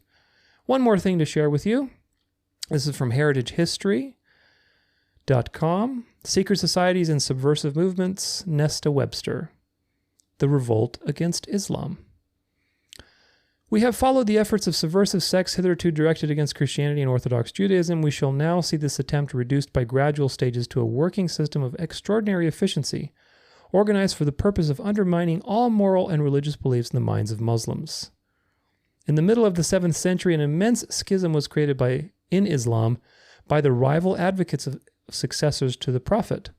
The Orthodox Islamites, known by the name of the Sunnis, adhering to the elect Caliphs Abu Bakr, Omar, and Othman, while the party of revolt, known as the Shias, claimed the caliphate for the descendants of Muhammad through Ali, son of Abu Talib and husband of Fatima, the Prophet's daughter. This division ended in open warfare. Ali was finally assassinated. His elder son Hassan was poisoned in Medina. His younger son Hussein fell at the Battle of Kerbela, fighting against the supporters of Othman, and the deaths of Hassan and Hussein are still mourned yearly by the Shias at the Muharram. It tells you kind of some interesting things here about genealogy of how these people basically fought. So there's some very interesting things to read here, but I want to point out something very important. So far, however, in spite of divisions, no body of Shias had ever deviated from the fundamental doctrines of Islamism, but merely claimed that these had been handed down through a different line from that recognized by the Sunnis. The earliest Ishmaelis, who formed themselves into a party at about the time of the death of Muhammad, son of Ishmael, circa AD 770, still remained believers, declaring only that the true teaching of the Prophet had descended to Muhammad, who was not dead but who would return in the fullness of time, and that he was the Mahdi who Muslims must await. But in AD 873, an intriguer of extraordinary subtlety succeeded in capturing the movement, which hitherto merely schismatic, now became definitely subversive, not only of Islam, but of all religious belief. This man, Abdullah ibn Maimun, the son of a learned and free-thinking doctor in southern Persia, brought up in the doctrines of Gnostic dualism, which, remember, you had Manichaeism, you had Gnosticism, these things were very alive and well. And profoundly versed in all religions, was in reality, like his father, a pure materialist. By professing adherence to the creed of Orthodox Shi'ism, and proclaiming a knowledge of the mystic doctrines which the Ismailis believed to have descended through Ishmael to his son Muhammad, Abdullah succeeded in placing himself at the head of the Ismailis. His advocacy of Ishmael was thus merely a mask, his real aim being materialism, which he now proceeded to make into a system by founding a sect known as the Batinis, with 7 degrees of initiation, which were just like the Roman club of Mithra, where they had 7 degrees of initiation, worshiping the sun, members of the handshake. They had their little handshakes and, their temples under the ground and all this kind of stuff. I've documented these things quite a bit. Dozy has given the following description of this amazing project. Quote, "To link together into one body the vanquished and the conquerors, to unite in the form of a vast secret society with many degrees of initiation, free thinkers who regarded religion only as a curb for the people, and bigots of all sects, to make tools of believers in order to give power to skeptics, to induce conquerors to overturn the empires they had founded, to build up a party numerous, compact, and disciplined, much in due time would give the throne, if not to himself, at least to his descendants. Such was Abdullah ibn Mayyum's general aim, an extraordinary conception which he worked out with marvelous tact, incomparable skill, and profound knowledge of the human heart. The means which he adopted were devised with diabolical cunning. Now, if you remember what the Bible says, that the devil is the most subtle of all the creatures that God has ever made. Just keep that in mind. It was not among the Shiites that he sought his true supporters, but among the Gebers, the Manichaeans, remember the Manichaean religion, the pagans of Haran, and the students of Greek philosophy. On the last alone could he rely. To them alone could he gradually unfold the final mystery and reveal that imams, religions, and morality were nothing but an imposure and an absurdity, i.e., do as thou wilt. Seeing a pattern? The rest of mankind, the asses, as Abdullah called them, were incapable of understanding such doctrines. But to gain his end, he by no means disdained their aid. On the contrary, he solicited it, but he took care to initiate devout and lowly souls only in the first grades of the sect. This is like in the 800s. His missionaries, who were inculcated with the idea that their first duty was to conceal their true sentiments and adapt themselves to the views of their auditors, appeared in many guises and spoke, as it were, in a different language to each class. Remember what Albert Pike said 1,000 years after this person was doing their thing in Islam. We intentionally deceive the people below so that they don't understand what's going on. Same spirit. They won over the ignorant vulgar by feasts of legerdemain which passed for miracles, or excited their curiosity by enigmatic discourse. In the presence of the devout, they assumed the mask of virtue and piety. With mystics, they were mystical and unfolded the inner meanings of phenomenon. or explained allegories in the figurative sense of the allegories themselves. By means of such as these, the extraordinary result was brought about that a multitude of men of diverse beliefs were all working together for an object known only by a few of them. That sentence right there describes modern secret societies and really the whole history of them. I'll read it again. By such as these, the extraordinary result was brought about that a multitude of men of diverse beliefs were all working together for an object known only to a few of them. Do you understand? Just like it says in The Art of War, where when all the spies are at work, nobody can discover the secret system. It's always the same spirit, folks. Moving on, one more little thing to read. I quote this passage at length because it is of immense importance in throwing a light on the organization of modern secret societies. It does not matter what the end may be, whether political, social, or religious, the system remains the same. This is the point. The setting in motion of a vast number of people and making them work in a cause unknown to them. That is what the method adopted by Weishaupt in organizing the Illuminati. And that it came to him from the East will be shown later on. We shall now see the system of the philosopher Abdullah pave the way for bloodshed by the most terrible sect the world had ever seen. And of course, I document this in my episode 21 with the Karmahites, the Fatimites, the Assassins, I believe is in here, the Druzes, the Assassins. There's so much of this stuff. Look, I mean, you could spend, a million years doing this stuff and ultimately still be reading more and more of it. The point is what? The point is the principle. Get enough to understand the pattern, and that way you can see the bigger picture. Islam was immediately infiltrated by Gnosticism, which led to secret societies. Within literally like a generation of Muhammad passing away, Islam was infiltrated by secret societies. Secret societies have controlled Islam since the beginning, and they control it today. Secret societies ultimately all worship the same thing. It's all by the same spirit. It's paganism, self-godhood, worship of the devil. It's all the same mystery religion. The Templars also, a few centuries after that, so the Templars around 1000 AD, they began secret societies through their occult knowledge that they gained after raiding Jerusalem. Supposedly they found a lot of Kabbalah stuff from the Jews, and they inherited that. And so again, it's just this mystery religion throughout the ages. The Templars were persecuted, they fled, and they eventually cross-pollinated it with the Freemasons, and then the Jesuits became, there's a whole documentation of the history of these leapfrog organizations. Satan has been very busy, let's just put it that way. But nonetheless, all these various orders is just one big mishmash of a secret shadow government. Both Catholicism and Islam were created by the Antichrist spirit, and they have roots in paganism and Gnosticism. This is what you need to take from the last bit of information that I presented to you. They're both authored by the same spirit of Antichrist, and that spirit is Mystery Babylon. So, quick break for me. I'm going to put all this together, or quick break for me, and then we're going to put this all together.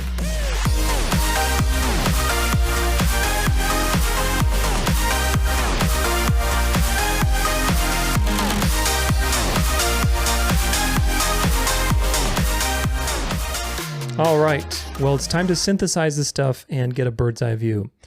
I know you probably feel like that little fox has been running around, but we can finally rest and take a look at all these things and put them together. So in the last little section here, we really opened up the idea that the spirit of Antichrist is behind both of these religions, and that is very clear. Again, this is just scratching the surface, what I showed you. If you want more in-depth, look at episode 7 in my Sabbath series and episode 21 in my End Times series. The spirit of Antichrist is behind both Catholicism and Islam. The devil has wanted a new world order system since the beginning. He was successful before the flood. He got judged. The whole system got judged. And he tried immediately right after with Nimrod and the Tower of Babel, and has continually tried since then. But God has also decreed that the devil will finally be successful at the very end, right before God returns to destroy this system and to destroy the devil. So, very important biblical precedents now that we need to remember. In Revelation 13:2, it says that the dragon gave the beast his power. And the beast that I saw was like a leopard, its feet were like a bear's, and its mouth was like a lion's. And to it the dragon gave his power and his throne and great authority. So out of all of the satanic vehicles on earth, now Revelation concerns the period of time between Jesus' ascension and Jesus' return, which is really the millennial reign or the church age as well. They're different. They're two different periods, very slightly. Watch my Revelation 20 episode. But colloquially, we can say that they're the church age, because that's when Jesus is ruling. And what happens during the church age? Well, Satan has decided that during this remaining time, after the cross and after the gospel has been decreed and the judgment is set, that during this time, he is going to give his power and his authority to a counterfeit church, a counterfeit Christian power. That is what Satan has chosen as his vehicle to achieve a new world order. Very important to understand. In Revelation 13, verses 7 through 8, it says, "And it was also allowed to make war on the saints and conquer them, and authority was given to it over all the tribes and people and language and nation. And all who dwell on the earth will worship it, everyone whose names has not been written in the book before the foundation of the world, in the book of the life of the Lamb who was slain." Which, by the way, a very simple proof text for predestination. Those who were not predestined by God to learn the truth, for him to give you life so that you can see this system for what it is, those people who are not born again, because God has not chosen to cause you to be born again, they will take the mark.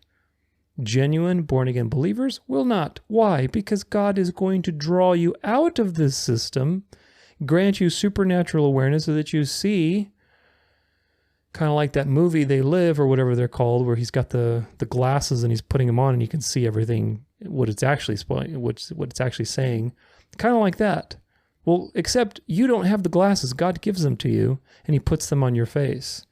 But he doesn't do that for everybody, only for the people that were written in the book of the life of the Lamb who was slain before the foundation of the world. And that was written before the world was created. But what's the point in Revelation 13, verse 7 through 8? Well, the whole world is going to be under this particular power that Satan chose, which is the Catholic system.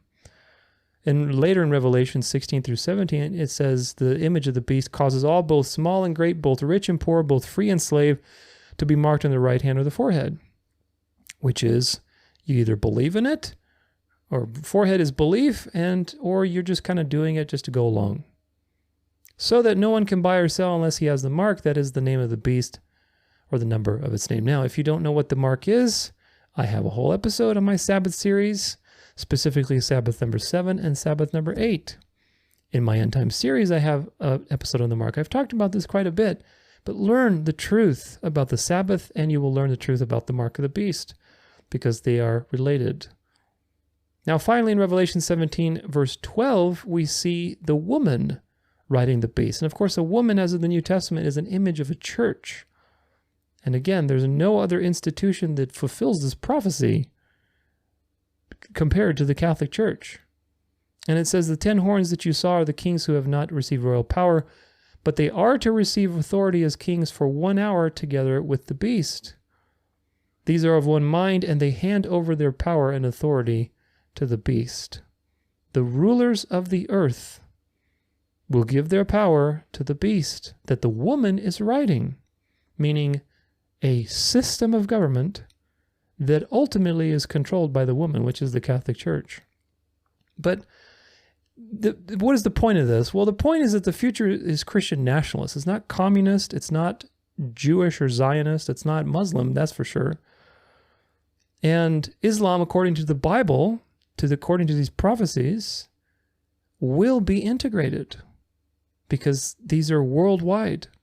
Everybody will marvel after the beast. Of course, not the elect believers who are born again, but the world will marvel after the beast. Rich or poor, doesn't matter. Now, in Revelation 9, verse 1 through 4, Islam was predicted. "And the 5th angel blew his trumpet, and I saw a star fallen from heaven to earth, and he was given the key to the shaft of the bottomless pit. And he opened the shaft of the bottomless pit, and from the shaft rose smoke like the smoke of a great furnace, and the sun and the air were darkened with the smoke from the shaft. And from the smoke came locusts on the earth, and they were given power like the power of scorpions of the earth, and they were told not to harm the grass of the earth or any green plant or any tree, but only those people who do not have the seal of God on their foreheads. This is a very interesting commentary on Islam, and I break it down in my trumpets episode. But just very briefly, a star is representative of a leader, a great leader, and coming out of the prayers, or the smoke that's coming out of the bottom of the smoke is always, it's a parallel. These are parallels. The smoke in the book of Revelation is the smoke of incense, which is prayers of the saints. But of course, in this case, this is smoke that's coming out of the bottomless pit, which is really evil. And so this is satanic spiritual activity that's darkening the sun, meaning there's no more light because of this power. And of course, Islam is an antichrist power. And it took over a great portion of area where there was a Christian body and turned it Muslim. So there's a lot to be said about Islam's influence being predicted by the Bible as judgment on the Roman Empire and on the papacy through various things like the Turks, the Ottoman Empire, and so on and so forth. And I talk about that quite in depth and show you quite a bit of evidence in my trumpets episode. But one more verse, 1 John 2, verse 18, warning concerning antichrists. Children, it is the last hour, and as you have heard that Antichrist is coming, so now many antichrists have come. Therefore we know that it is the last hour. The spirit of Antichrist was very much alive very early on. The mystery of iniquity is what Paul writes, is that this was already happening. Satan was thrown down to earth after Jesus atoned for sins, and we have an advocate, and he's victorious. There is no more need for the accuser. You have lost your spiritual power over death. He was thrown down to earth. The time is now, it's a countdown, and Satan was furious, so he began his final attack. And of course, God has decreed that he'll be successful at the very end to be worshipped. But the mystery of iniquity, to arrive at that final point, had already begun once the cross had happened and Satan was thrown down to earth. You see in the letters like John and Paul, Peter, Jude, they're all talking about these false converts that are infiltrating the church with false teachings, Gnosticism, counterfeiting Christianity, trying to counterfeit the letters of the various apostles, counterfeit false prophets, false teachers. Of course, you also had pagan Rome and all these other pagan influences. And so Islam is just another Antichrist thread that the spirit of Antichrist began. If you study the church, the early church history, there's so many threads between Gnosticism and paganism, dark and light. The spirit of Antichrist means two things. And if you understand this, you understand how the devil uses the dark and light dialectic. Antichrist means against Christ or in place of Christ, meaning that it has a double meaning. And the devil uses both of these realities simultaneously. A good example is the pagan persecution of the Christians from Rome, simultaneously while there were Gnostics and false light and false teachers and, the speaking in tongues movement. I've covered that as well with the Montanists. All of them were Gnostics. This is the false Kundalini spirit that Satan was working while he was persecuting with the Romans. With what's the goal? To push you out of faith and push you into apostasy. One side is going to be the bad cop and it's going to destroy you, while the other one is promising a different solution, a different gospel, so you can go over there instead of going to the true gospel. It's happening today, folks. Bad cop, big bad deep state pushing you towards the solution of Trump and Christian nationalism. I've talked about this quite a bit. Communism makes Catholicism look good. Islam is a dark. Catholicism is the false light. Why? Because Satan chose to give the Catholic Church his authority and seat and power. The Catholic system is the head of the snake. Doesn't mean that the snake is just a head. It just means the Catholic system is the head of the snake. The snake has a lot going on in it. Many threads are being integrated. But nonetheless, Islam is just another Antichrist thread. Do you get it?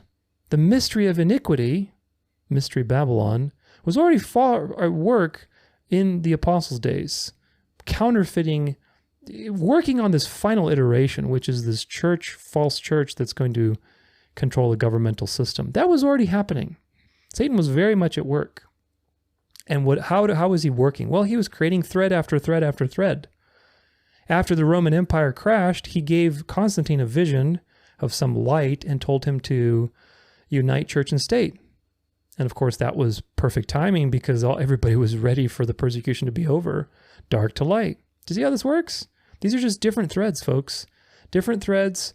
And ultimately, the Bible reveals to you a profound truth that they will be integrated in the Catholic Church. And so the spirit of Antichrist is the author of all these things. Both have pagan mystery religion foundations, and there's many similarities between Catholicism and Islam. Islam, according to the Bible, was raised up as a power to judge the beast. That's why we had the Crusades. That's why you had to deal with the Ottoman Empire, destroying the Byzantine Empire and forcing everybody to be fugitives. It was brutal judgment on the beast for all of its sins. And of course, the beast was allowed to continue. It continued and it pushed Islam back, but nonetheless, it was judgment. And according to the Bible, Islam is also of a satanic origin, with the smoke from the bottomless pit.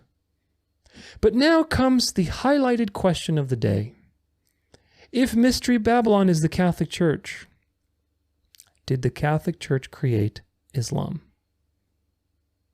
If Mystery Babylon is the Catholic Church, did the Catholic Church create Islam? The answer is a lot more nuanced, and it requires spiritual discernment. So what is the point of discernment here is that Mystery Babylon is not just the Catholic Church. Do you understand? The answer is that it is and it isn't. The Catholic Church is Mystery Babylon, and it isn't, in a sense. And if you understand this, then your ears will grow much larger today. For 99% of the cases when we're talking about Mystery Babylon and discussing Bible prophecy and identifying Mystery Babylon as the Catholic Church, it is not a problem to say that the Catholic Church is Mystery Babylon, because it's not wrong to say that. However, here is where the narrow road comes in play. For a case like this, when you're dealing with a Muslim apologist, and you're dealing with finer points of history, just like I said that it's inaccurate to say the Vatican did this with the Crusades or that, because the Vatican wasn't created until 1929. But we know what is meant by that. It's also requires discernment when we're talking about this particular case. Did the Catholic Church create Islam? Muslim apologists have good points. They really do. Which, of course, they threaten our position, but we know that the Bible is true, so how do we reconcile it? Well, a couple of basics for you to stand on. Islam is an abomination of the earth. It's got a giant pagan Kaaba that people circle around it. It's an occult symbol that was associated to ancient idolatry. Islam has produced terrorism. Allah is a false god, Sharia law, all kinds of abominations. Islam is an abomination of the earth. Doesn't mean that Catholicism is an abomination. There are many abominations. Islam is one of them. That is true. The Catholic Church does fulfill Mystery Babylon in Revelation 17. That is also true. The Catholic Church is the fulfillment of Mystery Babylon. Do you understand? If you understand that sentence, then you'll understand where I'm going with this. The Catholic Church is the fulfillment of Mystery Babylon. But it seems that the Catholic Church could not have created Islam based on history and the evidence that we looked at from that apologist's article, which is true. It seems that way. So how do we reconcile this? Well, the answer is that the Catholic Church is Mystery Babylon, but Mystery Babylon is not just the Catholic Church. The Catholic Church is the fulfillment of Mystery Babylon, which is an ancient mystery religion. It is as old as time. When Peter called Rome Babylon in his letter, he was appealing to spiritual Babylon. People knew who he was talking about. He was talking about Rome at the time. But he called him Babylon. He could have called it anything else. He could have used any other word, but he used a word that also meant something spiritually. He's appealing to spiritual Babylon. Why? Well, Peter was a Jew. And the Jews really knew their Old Testament. Of course, for them, it wasn't the Old Testament at the time, but they knew their scriptures. And what particularly is he pointing to? And if you understand this, then you understand where I'm going. He's pointing to the statue in Daniel 2 that Nebuchadnezzar received a vision of this Babylonian system that would last throughout all of time until Jesus returns to destroy it. Of course, the head of gold is Babylon, but then it degrades over time through these various empires that Satan is trying and trying and trying. Well, that didn't work. Let me try this, because God always raises up another power to judge the previous. And then Satan tries to basically use that for world dominion, and it fails. So he's tried over and over again. This is the same mystery religion. Do you get it? So when Daniel calls Rome Babylon in his letter, when Peter calls Rome Babylon in his letter, he's making a point about spiritual Babylon, which is hearkening to the statue in Daniel 2 and some other places in Daniel 7. This ancient system has been around since the beginning, folks. Before the flood, then they got judged, and they tried it again with Nimrod and Babel, and that failed because God disrupted the languages. Then you had world empires come and go, and it's the same system. Revelation 13 tells you, when we read that verse in verse 2, that this papal power has qualities of every beast. It's got feet like a bear, leopard. It's got all these different qualities of every one of the beasts that Daniel saw. Meaning it's a continuation of this system. Even though the Catholic Church is the fulfillment of Mystery Babylon is much older and it's much greater than the Catholic Church. Very important. In Daniel 7 verse 12, it says that the beasts that he sees were allowed to continue. As for the rest of the beasts, their dominion was taken away, but their lives were prolonged for a season and a time. So they live. How does it? Well, a beast is a kingdom. Well, how does a kingdom live after its dominion has been taken away? Well, it lives as a ideological, philosophical foundation, this pagan mystery religion that has continued through these various empires and now is fulfilled in the Catholic system, the counterfeit. Again, Satan gave his throne and authority and power to the beast, meaning out of all these vehicles throughout history from the beginning of time, in the church age, in this final leg of history, Satan is chosen to actuate and to integrate all of these powers in the Catholic Church, which is a profound revelation the Bible shares with you. But the lives of the beasts were prolonged, and they were prolonged in the papacy. Because again, Revelation 13 says, "And I saw a beast was like a leopard, its feet was like a bear's, and its mouth was like a lion's mouth." All of these are the same exact animals that Daniel saw in the various beasts that he saw in Daniel 7. Meaning this is a continuation of this system. It's an ancient system. In the same way that these beasts are continued, and the Bible reveals this to you, that this ancient system is continued in the Catholic Church. Mystery Babylon is this Antichrist system. It is, the idea of Mystery Babylon is much more expansive than just the Catholic Church. This is the fine discernment that you have to have. Mystery Babylon is this Antichrist, spirit of Antichrist system that's been around since the dawn of time. And these motorcycles are really distracting. Mystery Babylon is the Antichrist system since the beginning of time. And it is fulfilled, meaning made manifest in the Catholic Church in this final slice of history. Very important, meaning they're both true. That the Catholic Church is Mystery Babylon, but Mystery Babylon is also greater in scope, if you understand, than just the Catholic Church. John sees the image of a woman at the end of Revelation 17, after he's seen the beast, after he's seen the second beast, because this system, this pagan mystery religion from the dawn of time, from the Garden of Eden, from the forbidden fruit that was shared with humanity, all the way through the pagan system before the flood to the pagan system after the flood, this pagan mystery religion will take the form and incarnate itself, in a sense, of course, like a counterfeit incarnation. It will take a form and manifest as the Catholic Church taking control of the world's governments. That is Mystery Babylon. Mystery Babylon is also the last iteration that John sees in Revelation, meaning that Mystery Babylon represents the resurrected state of the Catholic Church, or the resurrected state of the papacy. Remember, the Revelation 13 gives you the full picture. A lot of the Bible prophecy is like a typewriter, in the sense that it gives you a line, and then, back to the beginning. Now it gives you another layer. Then it gives you another layer. So you have to understand that it's really painting pictures of the same thing, the same future reality.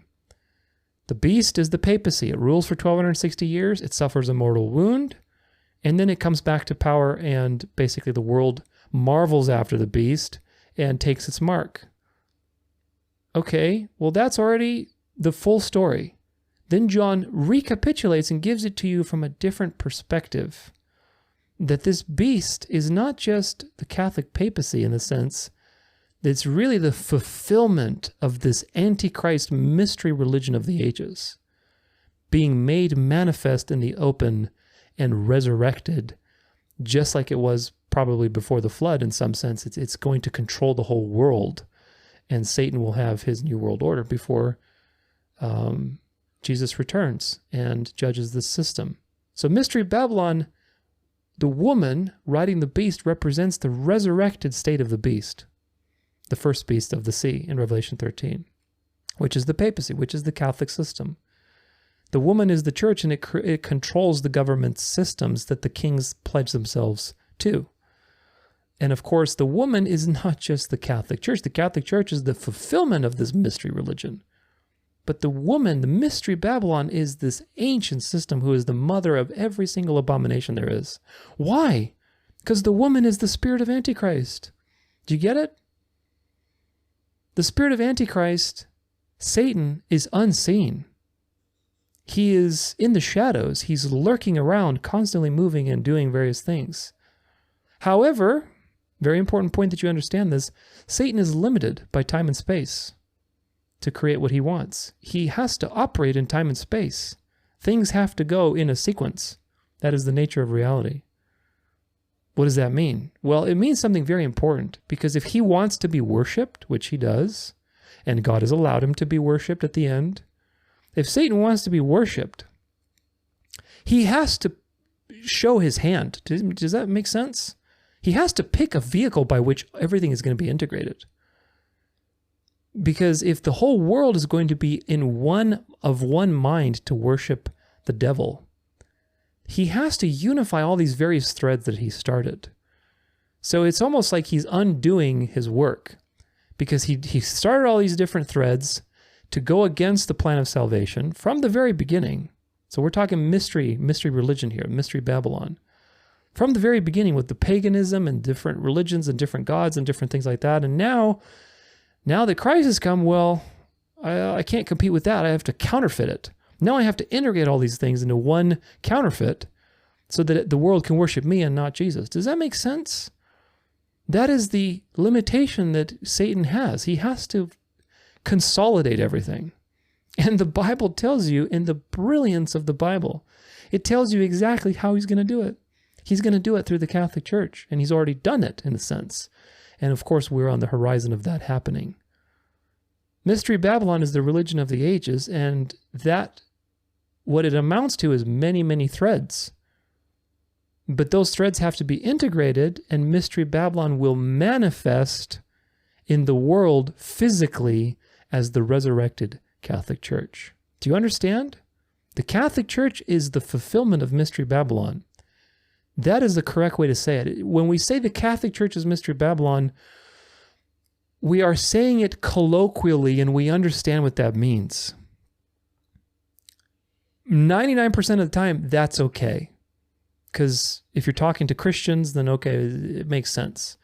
But when you're dealing with these fine historical points, especially with somebody that can cite to you plenty of history, if you insist and you don't make a distinction, and you say the Catholic Church is Mystery Babylon, instead of saying the Catholic Church is the fulfillment of Mystery Babylon. Do you understand the difference between those two thoughts? If you say the Catholic Church is Mystery Babylon, then you're limiting Mystery Babylon to the Catholic Church in history. Does that make sense? The Catholic Church, really, the papacy, didn't really start until 538 AD, and there's a lot of other things. So you're limiting Mystery Babylon to just the Catholic Church's existence. And that is going to cause a problem, as you can hopefully tell by now with the evidence. And of course, it's not a problem, but if you don't understand distinction and nuance, it will cause a problem. The Catholic Church is not Mystery Babylon. If we're going to be super accurate, the Catholic Church is the fulfillment of Mystery Babylon. Because Mystery Babylon has been around for a long time. She is the mother of abominations, which is very, very important. But all of these things will be integrated. Mystery Babylon as a spiritual spirit of Antichrist, unseen thing that you don't see. You don't see Mystery Babylon, but God reveals to you that you will see her in the form of the Catholic Church at the very end. She's going to make herself manifest.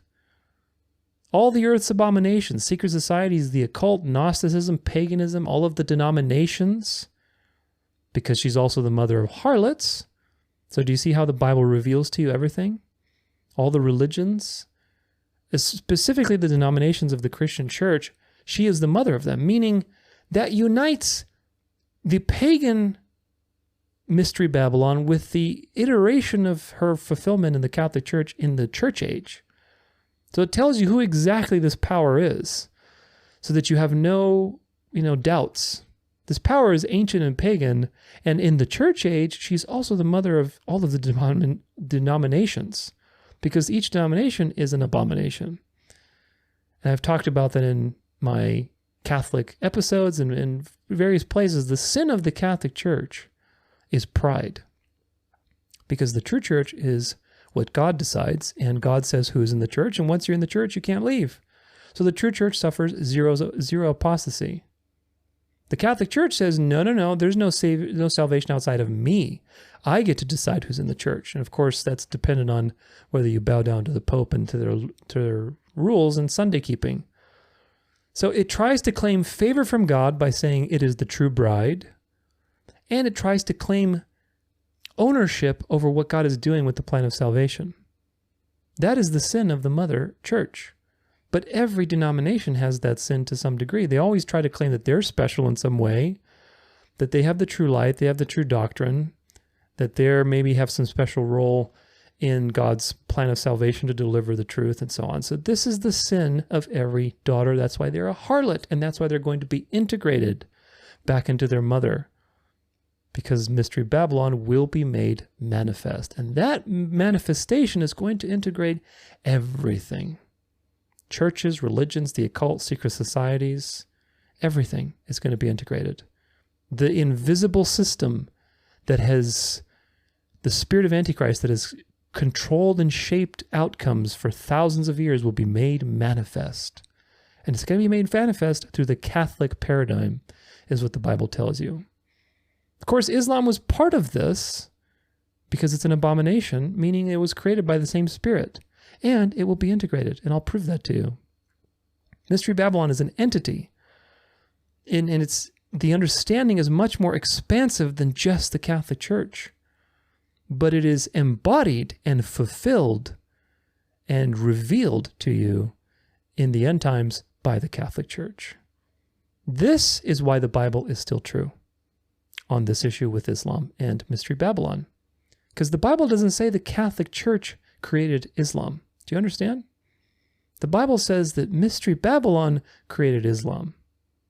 We know that the resurrected Catholic Church is Mystery Babylon manifest, and we also know that the Catholic Church has influenced the creation of Islam in many different ways, and we'll discuss that.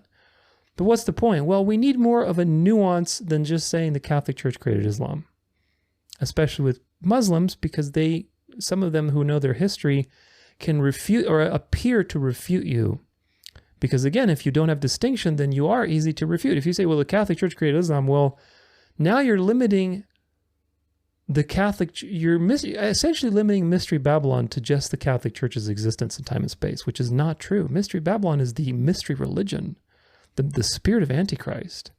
So that's how we get around this and how we get back to our foundation and not get refuted, because ultimately the Bible is true. Mystery Babylon is the mother of abominations. Islam is an abomination. Mystery Babylon created Islam. So in one sense, yes, it's true that the Catholic Church created Islam in some sense. In another sense, it's not true. So how did the Catholic Church influence the creation of Islam? Well, the truth is somewhere in between Alberto Rivera and this Imam Yahya, I believe his name was. It's somewhere in between. Muslim apologists have good history. We have to recognize that. But Muslim apologists do not believe the Bible. Do you understand? The Bible tells you where the head of the snake is and what's going on these vast spiritual planes. It reveals to you the nature of spiritual warfare and how the thing that is unseen is going to come to light and reveal itself. It's really profound. As far as the early history and foundation of Islam, it's really hard to know every certain detail of these people's lives, like Waraka, Tamim al-Dari, Muhammad.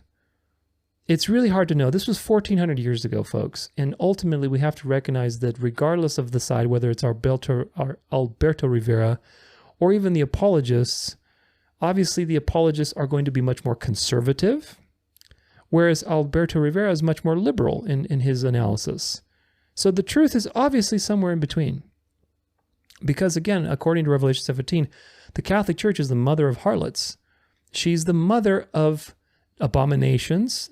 Mystery Babylon is the mother of abominations, meaning throughout time, we can trace everything to this pagan mystery cult. And in the church age, this mystery cult, this mystery religion is also the mother of denominations. Do you understand? She's the mother of harlots. All of the harlot daughters who, instead of following the way, hold to all their various different, teachings and their pride to be, I'm this, or I'm the true church, or I'm this, or I'm that. They're all daughters of the mother church. So the mystery religion, the mystery counterfeit that is coming into the world, is also the mother of various denominations. That is an important point that links these two things together. At the time of Muhammad and all these people, there were a lot of different sects and churches and denominations that came from the original church-state union of Constantine. Of course, it wasn't officially like the Pope that wasn't, again, the power until 530 AD, but even by then, there were people splitting off left and right from the Catholic, quote-unquote, church. It was the Catholic Church. It was the one church, was the one universal church-state union. And that spawned many sects of people, as you can see. Some of them heretical. Some of them had some correct ideas, but they were still, some of them were subordinations. They denied the deity of Christ. So it was all over the place. These are just abominations that were spawned because the church was united with the state. This is an abomination. It's a counterfeit. And that leads to more and more issues. So, of course, Waraka, Tamim al-Dari, Khadija, even Bahira, if he was real, some people say he wasn't. I'm inclined to believe he was. He was a monk, Christian monk, supposedly recognized Muhammad. And, of course, he's apostate, so what does that tell you? But all these people were influenced by this system, by this mystery religion, either from the Manichaean side, which is the Gnosticism, or from the institutionalized church-state counterfeit. They were influenced by the spirit of Antichrist, folks. This is the point. They were influenced by Satan's counterfeit and the mystery of iniquity that was already starting to come to light. Mystery Babylon has been around since the dawn of time. However, the woman riding the beast, this has been the final iteration. This church-state union has been started for the last 2,000 years. Satan's been very busy putting it together, and of course, at the end, it will be out in the open, and hopefully you can see that by now if you've watched any of my Christian nationalist content. But either way, Mystery Babylon is now coming forward as a Christian nationalist reality. And it influenced all of these people like Tamim al-Dari, who was part of the end times understanding of the Muslims, or Raqqa, who was very much the theological side with Muhammad, Khadijah, who was his sponsor.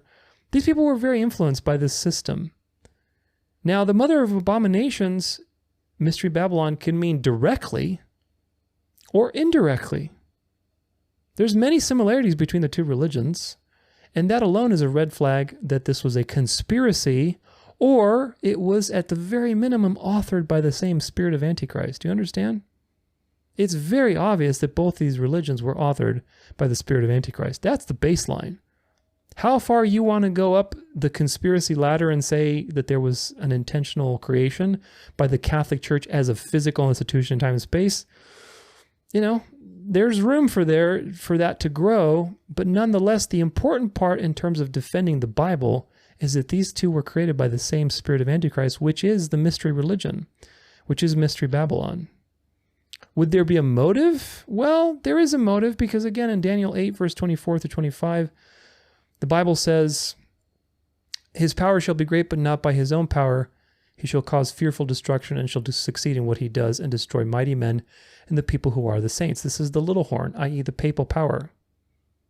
"By his cunning he shall make deceit prosper in his hand, and in his own mind he shall become great." Now, I believe in KJV, it says, "And through his policy he shall also cause craft to prosper in his hand. He shall magnify himself in his heart." So he conquers by peace. That's what it says. In his heart, and by peace he shall destroy many. That was the part I was looking for. Daniel 8:25. He destroys people by peace, by his policy, and his power is great, but not by his own power, meaning he doesn't have an army of his own. So it's a very unique power that comes to light. It's a religio power that puts itself on top of the state. And of course, Mystery Babylon is exactly that image. It's an image of a woman, a church, that sits on a beast, which is usually a political system. So is there a motive? Well, the Bible tells you that this power deceives and conquers by peace. It doesn't have its own military. It works cunning and policy. So would there be a motive for this power to do what Alberto Rivera said, is basically to conquer the Middle East for the Pope and to subjugate Christians who were rebelling from the Catholic Church, to bring them back and to subjugate them to Catholicism? Well, yeah, there would be a motive, and certainly history shows a lot more of that if you look at all the other stuff with the Jesuits and what happened with the Eastern Orthodox Christians in the Bolshevik Revolution. All the things point to the same pattern of Antichrist activity. So there is definitely motive. Again, how much you want to go up that ladder and say that the Catholic Church was directly involved with that, who knows? There's really no way to really know how connected all of these people were, like Tamim al-Dari or Khadijah, to the actual institution of the Catholic Church. They were not Roman Catholics. This is true. So that needs to be corrected. They were not Roman Catholics. However, they were influenced by the same Antichrist spirit. They were influenced by this institutionalization. Their ideas were influenced by all of the mystery religion that the devil was very active. They were not born-again believers, which is a very important point. So that means that they were agents by default of the devil. If you're not born again, you are a slave to the devil. Do you understand? If you're not born again, you are a slave to the devil, to the world, to your own impulses, and the devil just uses you for his outcomes. So because they were not born again, very likely, who knows? I mean, again, from the data that we do have, it's hard to make a judgment. Maybe God changed something in their heart at the very end, or who knows. But either way, the devil definitely used them to create another thread that he would later unite into his chosen vehicle. So Mystery Babylon did create Islam, very clear. Because later, as you look in history, there's infiltration immediately after Muhammad dies by secret societies and Gnosticism, meaning the mystery cult. Of course, Muhammad himself received his visions from an angel. And what does the Bible tell you? The Bible tells you the devil appears as an angel of light. And again, it's very clear from studying the Quran, which we will, that Islam is a false religion. So from the beginning, Islam was deceived by the devil. The Bible tells you that this power was raised up, and it's a satanic power because of the bottomless pit, darkening the sun, the light. And right after Muhammad dies, Islam was immediately infiltrated by secret societies, and they began this shadow government, which you see everywhere else. Of course, you have modern day ecumenism, which we're going to look at through all the different ecumenical avenues. Islam has also been compromised and vulnerable since the beginning to these influences. Satan gave his power and authority to the Catholic Church to manifest his new world order through that system. And Islam has been influenced by the Catholic Church and will be integrated. So Islam and the Catholic Church are very related. They're both created by the same Antichrist spirit. And it's also been influenced by the Catholic Church quite a bit. So, conclusion, at the maximum, and again, learn to walk the narrow road. At the maximum, Islam was a conspiracy by the beast to try to control the Middle East and to bring things back to itself, because again, Satan wants a one world system. It's the thing that he's always wanted. And of course, the conspiracy went wrong, and God decreed it as judgment against the beast. That's one possibility. That is one end of this. Okay, it's a spectrum. But understanding the ends is how you walk the narrow road. How far right and how far left can I go? Okay, on one side, it could have been a conspiracy. Possible. It is possible. At the minimum, though, Islam emerged by way of the Antichrist spirit, guiding events that would ultimately shape to a new world order system that Satan had planned through the counterfeit church of the Catholic Church. The institutionalization and sins of the Catholic Church influenced many people surrounding Muhammad, directly and indirectly. It created a desire in the Arabs for their own religion, for their own sense of specialness, right? Could almost be considered a daughter of the Mother Church in a sense, right? Their own leader, like the Pope or Jesus. All of these things were created by the Catholic Church indirectly in the Arabs. And it's interesting because if you think of Islam as a daughter, I actually never even thought of it that way, but if you think of Islam as a daughter of the Catholic Church, then that actually makes perfect sense. I didn't even think about that. Thank you, God, for opening my eyes to that right now. There's so much similarity between Islam and the Catholic Church that Islam could be considered a daughter of the Catholic Church, and that right away unites them even more. Do you see? Just like Protestants split. Wow, what a realization. I didn't even think of this. I did not even think of this. It's so fascinating. But anyway, it could be something to think about. But just like Protestantism protested the Catholic Church, but ultimately is apostate for various reasons, Islam also came at a time when the burdening institutionalization of the Catholic Church was really pushing people away, and people were ripping off in different sects. And of course, that attitude influenced all of these people who started Islam. Again, it created a desire for the Arabs for having their own religion, their own sense of specialness, their own leader, their own pope, their own, prophet type of person, because the Arabs were just nomads. And it also influenced all these people who were converts to Christianity, which Christianity was institutionalized Christianity at that point in time. There were sects here and there, but everybody had, various views that were very apostate. So in some sense, you could say that there's that connection as well, which is very interesting. It's also very clear that Satan deceived Muhammad through an angel of light and created another false religion. Because both Catholicism and Islam are pagan Antichrist religions, both of them have a common source. Both of them are part of Mystery Babylon. Do you understand? Mystery Babylon is much greater than just the Catholic Church. The Catholic Church's crimes necessitated judgment, so God brought up Islam and allowed Satan to deceive Muhammad so that this power could judge the beast.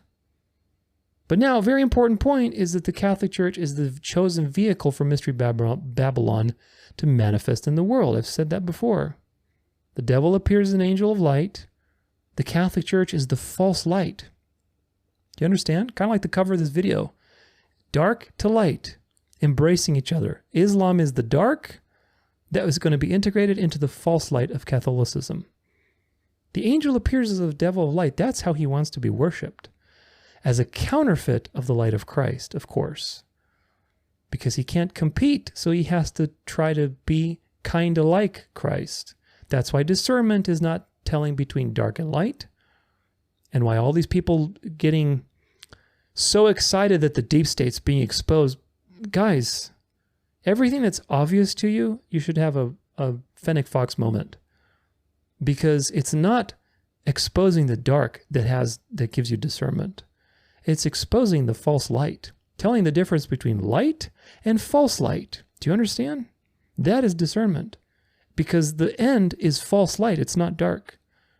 And Satan has chosen that vehicle to be the Catholic Church to reveal his false light, the false light of the mystery religion that is a copy, a counterfeit of the truth.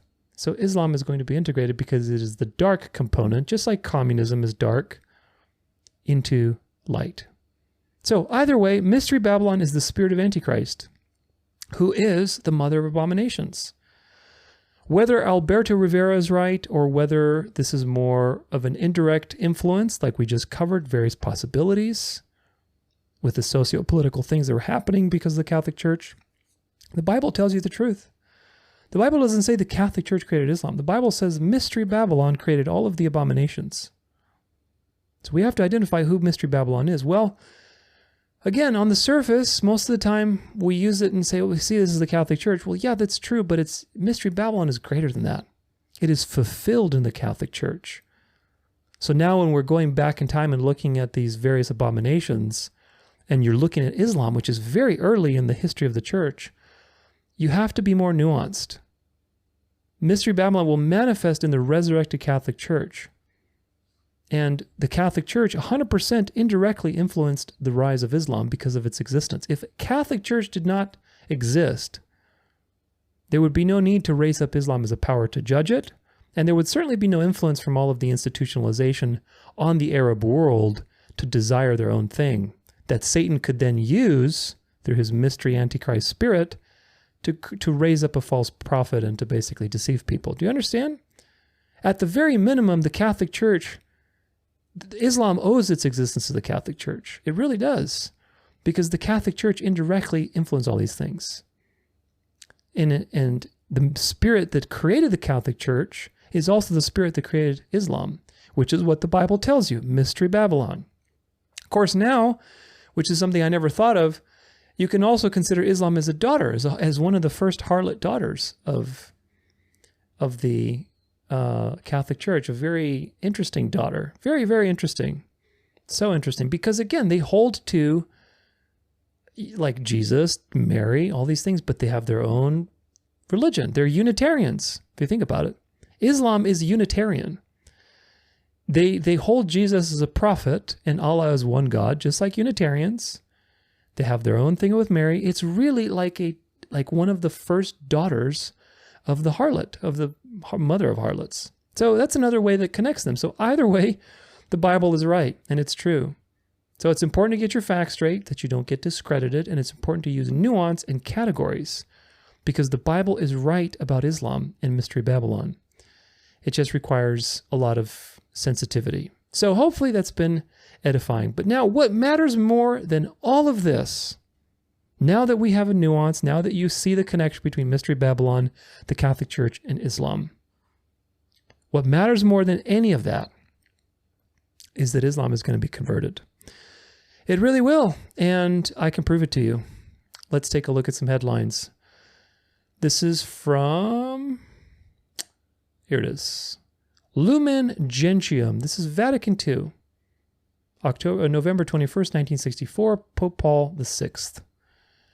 Let's read a little bit, and we're going to zoom out. Oh my gosh, the writing is so tiny, teeny tiny, but it's a very important papal document that you should be familiar with, because the beast changes policy towards the Muslims. Oh goodness. Okay, I'm going to try to read this. 60.16. Finally, those who have not yet received the gospel are related in various ways to the people of God. In the first place, we must recall the people to whom the testament and the promises were given and from whom Christ was born according to the flesh. On account of their fathers, this people remain most dear to God, for God does not repent of the gifts he makes, nor of the calls he issues. But the plan of salvation also includes those who acknowledge the Creator. In the first place, amongst these are the Muslims, who, professing to hold the faith of Abraham along with us, adore the one and merciful God, who in the last day will judge mankind. Do you understand? So the Catholic Church has ex ecclesia nullum salus, no salvation outside the Catholic Church, but they're also universalists. Why? Why do they have this universalist angle? Because of ecumenism. Because they're going to convert the Muslims and everybody's going to be integrated. Do you see? They have to leave the door open. So to the people who are Protestants, they say, well, there's no salvation for you. You got to join the Mother Church. But for the dark, right? For the people who are in the darkness still, Islam, communism, whatever, Jews. Oh, no, it's okay. There's still salvation for you. You just have to, trust God. Well, Islam doesn't have the same God as Christianity. It's a totally different God. So there's that. But this was the posture that the beast changed in Vatican. A lot of things changed with Vatican II. The charismatic movement started. Watch my Great Delusion series. You'll learn about it quite a bit. But we're just going to go through these bullet by bullet and then we'll talk about them. This is Pope John Paul II kissing the Quran. Very famous picture. And of course, he also said something very interesting too that you need to be aware of. But we'll look at that in a second. This is Chavez may lose ordination for ties to Nation of Islam. Benjamin Chavez Jr., the former executive director of the NAACP, who was fired in a sexual harassment controversy, is facing another controversy, this one in his church. This is from 2005, so we're going through time now. Went from Vatican II, Pope John Paul. This is this Benjamin Chavez guy who is basically a Protestant, but he joined the Nation of Islam. He's like, Muslims and I have the same God, that kind of thing. If you understand, he's a cultural spy. And you'll see more and more of these. This is from Keys of This Blood by Malachi Martin. And it's on page 285. And this is a very important section. It says, in reckoning the future of Islam, Pope John Paul takes into account that as a genuinely religious faith, it preserves certain fundamental truths that the Holy Spirit reveals to all people of good will. What spirit are we talking about? And that in God's providence, Islam can be a threshold from which its adherents can be prepared to accept the only historical revelation made by God in his world. There will come a day, John Paul believes, when the heart of Islam, already attuned to the figure of Christ and of Christ's mother, Mary, will receive the illumination it needs. Dark to light. In the meantime, the pontiff knows that Islam will stand against him and his church, dialectic, and his geopolitical vision. Still, the Pope can foresee no possibility that the angelist mentality, so graphically clear in this first globalist situation room, will serve as the practical stuff from which the world will be able to fashion its future. There'll come a day, John Paul says, when Islam, already attuned to the images of Mary and Jesus, will accept the full truth. Why? Because Islam is a harlot daughter. Isn't that interesting? So fascinating. It's you see, the Bible is right. If you understand that Islam is a harlot daughter in some sense, they're Unitarians. They're just very extreme Unitarians. They're a harlot, and they have their own prophet. Look at Mormons. They have the prophet too. Mormons are a harlot daughter. It's so fascinating to think of it that way. My goodness, I did not even think of it up until this presentation to you. So you see, you learn something new every day. But if you understand that Islam is a harlot daughter, then it applies that the Catholic Church is responsible for Islam. And it also applies from a greater view that the spirit of Antichrist, who's been around since the beginning, created Islam as a thread to be integrated into the final thing. It's like the vision of that's why I marvel at the Word of God. The vision of the woman riding the beast and being called the mother of abominations and harlots of the earth is such a profoundly deep truth in so many angles. Do you see it? I hope you see it. It's so fascinating. Gosh, it's so interesting.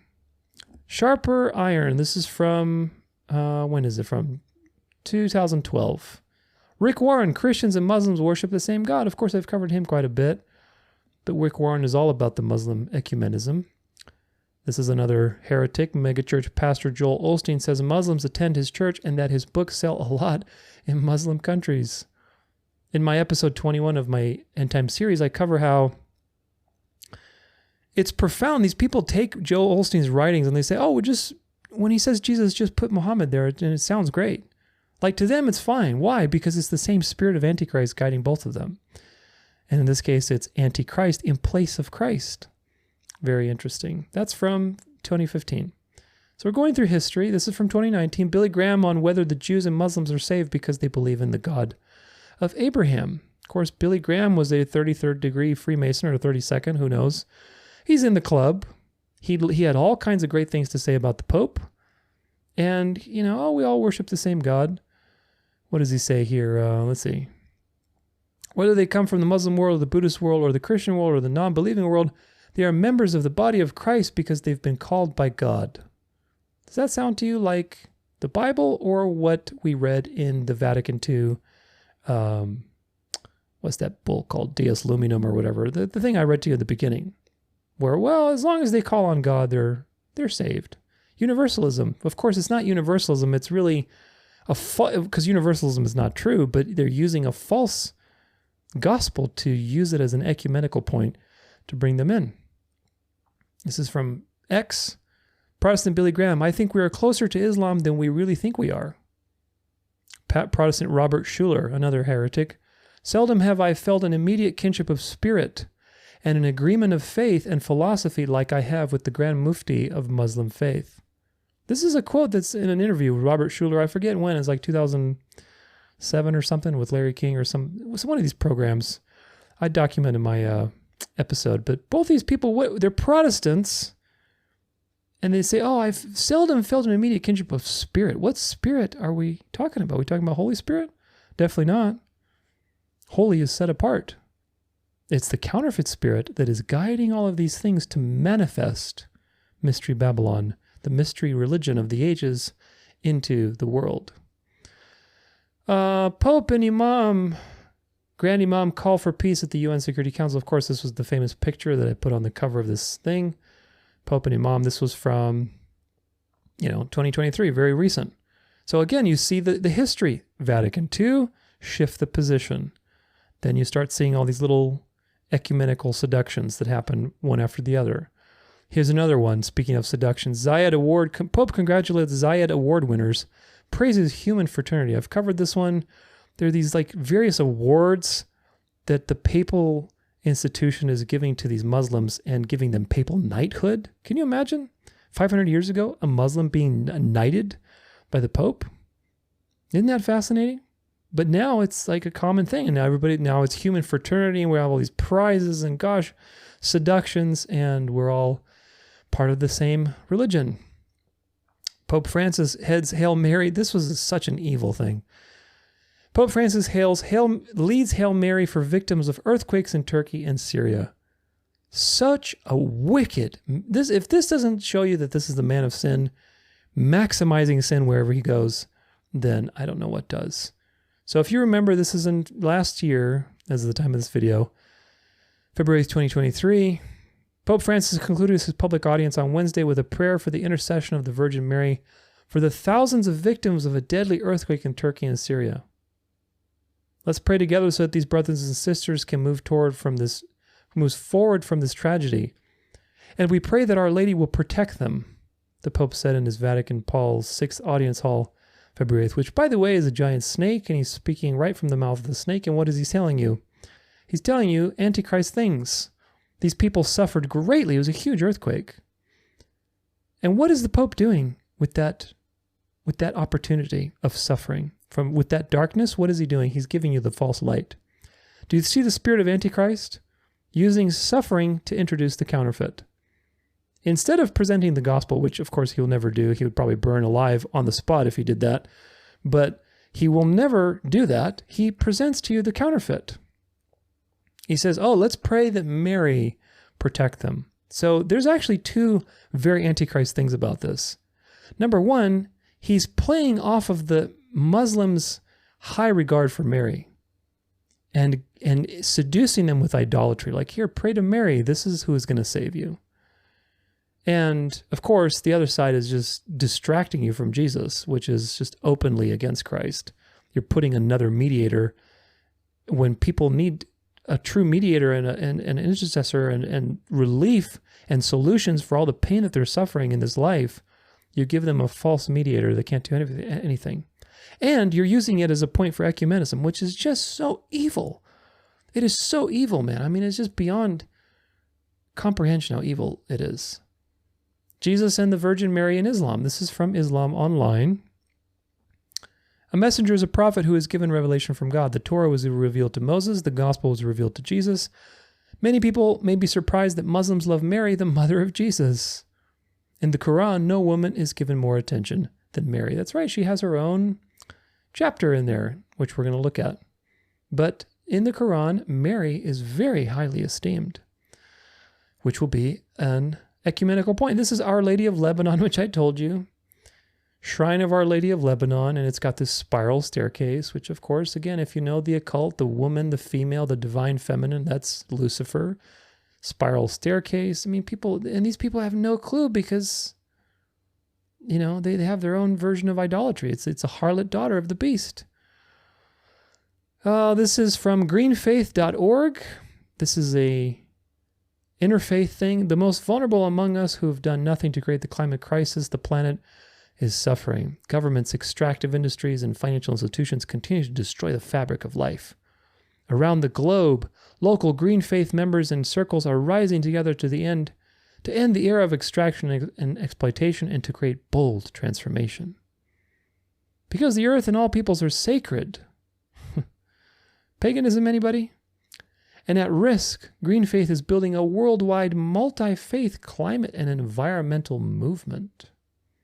Together, our members create communities to transform ourselves, our spiritual institutions, and society to protect the planet and create a compassionate, loving, and just world. You can choose between good and evil. It's up to you. You can govern yourself. See the point? Now, let's see, where's that picture? Because there were some Muslims here. As you can see, they don't. Can I zoom out? Some of these people are from, I don't know if you can see, stupid picture. Anyway, some of these people are like, you know, they have their, like it says Muslims against line 3, whatever that is. But you have Muslims, Christians, Jews, everybody's in the club of climate change, and it can be united through the climate change dialectic. Of course, you also have Candace Owens and Mari with Andrew Tate. Andrew Tate is a very hot figure in the culture that is basically creating a lot of dialectics lately, especially since Candace Owens converted to Catholicism. Now she's a really bold fighter for the beast. And of course, Mari, he's this, you know, Orthodox supposedly priest, and he's showing Andrew Tate how to really tune into his feminine side and be more sensitive and not be such a rough guy, because Christianity is the truth. And of course, Mari's pointing you to institutionalized Christianity. But you have these dialectics in the culture. Come back to Christ, Andrew Tate. Didn't Candace Owens literally like a couple weeks ago said, Andrew Tate, we're so sorry that you really should convert back to Christianity. Bishop Mari Emanuel versus Andrew Tate. Look at this. You think this is all by accident? Andrew Tate will convert people. I think he's going to convert, sometime soon. They're going to need him. Andrew Tate is a real wild card. He brings a lot of momentum. So when he flips, it has to be the right timing. Do you understand? Everybody's at different times, and they all are cultural spies designed to get different segments of the market. I literally, as the time of this video, just covered Candace Owens converting to Catholicism, Russell Brand converting to Catholicism. I have a whole episode of my end time series, Jesuit Hollywood, all of these celebrity conversions to Catholicism. They get different segments of the market, and they happen at different times. Candace Owens roped the black people from going from the Democrats, the left side of the political spectrum, to the right side. She was the conservative, outspoken Protestant that just everybody could relate to and say, okay, let's bring the black people from dark to light politically. Okay, now that they're there, now you're going to flip and be Catholic so we can bring them from dark to light, meaning from Protestantism to Catholicism. There's multiple layers of dark to light, folks. You got to see how these things all click together. And same thing with Andrew Tate or Russell Brand. He was kind of with the New Age crowd and, conspiracy truther crowd. And now he's Roman Catholic. And so all those people that got roped in with him are now going to start being fed Roman Catholic propaganda. Like, oh, let's go on the Hallow app and let's all pray together and watch me do this live stream and whatever else. Or, oh, by the way, the sponsor of today's app is so-and-so with the Chosen and, whatever else. This is how they seduce you, folks. Vatican II was a postural change for the beast. If you understand that the beast was constantly hammering away at people and burning them at the stake for most of human history, and now suddenly it's all about ecumenism and love and brotherly love and saving the planet, and we're all brothers in this world, and let's all convert to Christianity. What's going on here, folks? What's going on is the beast has changed its posture from persecution to seduction because it needs to integrate everybody. Of course, once everybody's integrated, it's going to persecute the people it really wants to persecute, which is you and me, people who keep the Sabbath and who walk the narrow road and follow the way, which is Jesus Christ. And that's the people that I want. But it has to integrate everybody first. But nonetheless, Andrew Tate has his segment of the market. He has his segment of the market. And of course, that segment will be the males that want to go back to traditional values. And of course, once he converts to Roman Catholicism, oh boy, it's going to be quite the show. But that'll happen. Here's another one. This is from godsholymountain.org. This is a painting from, a couple years ago. It is a normal future day on the Temple Mount in Jerusalem. Jews, Muslims, and Christians entering through the Gate of Mercy are waiting for services to begin respectively at the Temple, at the Dome of the Rock, and at the Al-Aqsa Mosque, and at the Church of the Holy Sepulchre. Friends of all three religions and from around the world greet each other, and some gather around an informal group of musicians from the three faiths who are playing together. So this is describing this vision in this painting. The Temple Mount has shed the remnants of the destruction and conflict left by the Roman Empire, and it is once again a joyous place in which all worship in their respective and holy buildings, but bearing witness to the same one God, creator of all. Of course, they're all bearing witness to a false God because the God of the Bible is not the God of Catholicism or the God of Islam or the God of Judaism.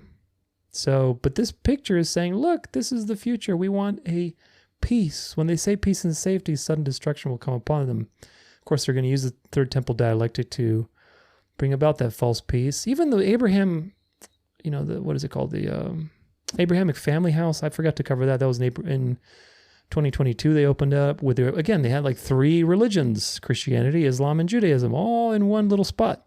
We all worship the same God, right? We're all from Abraham. What did Jesus say about the Pharisees when they said that our father is Abraham? A Muslim looking forward to the Third Temple. This is from 2016.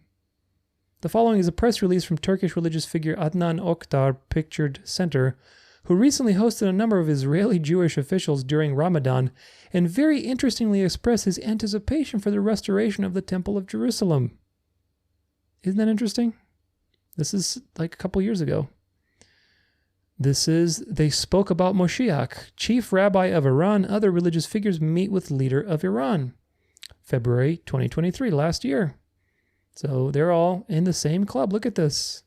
And you have a nice little Jesuit cardinal probably there holding the meeting together.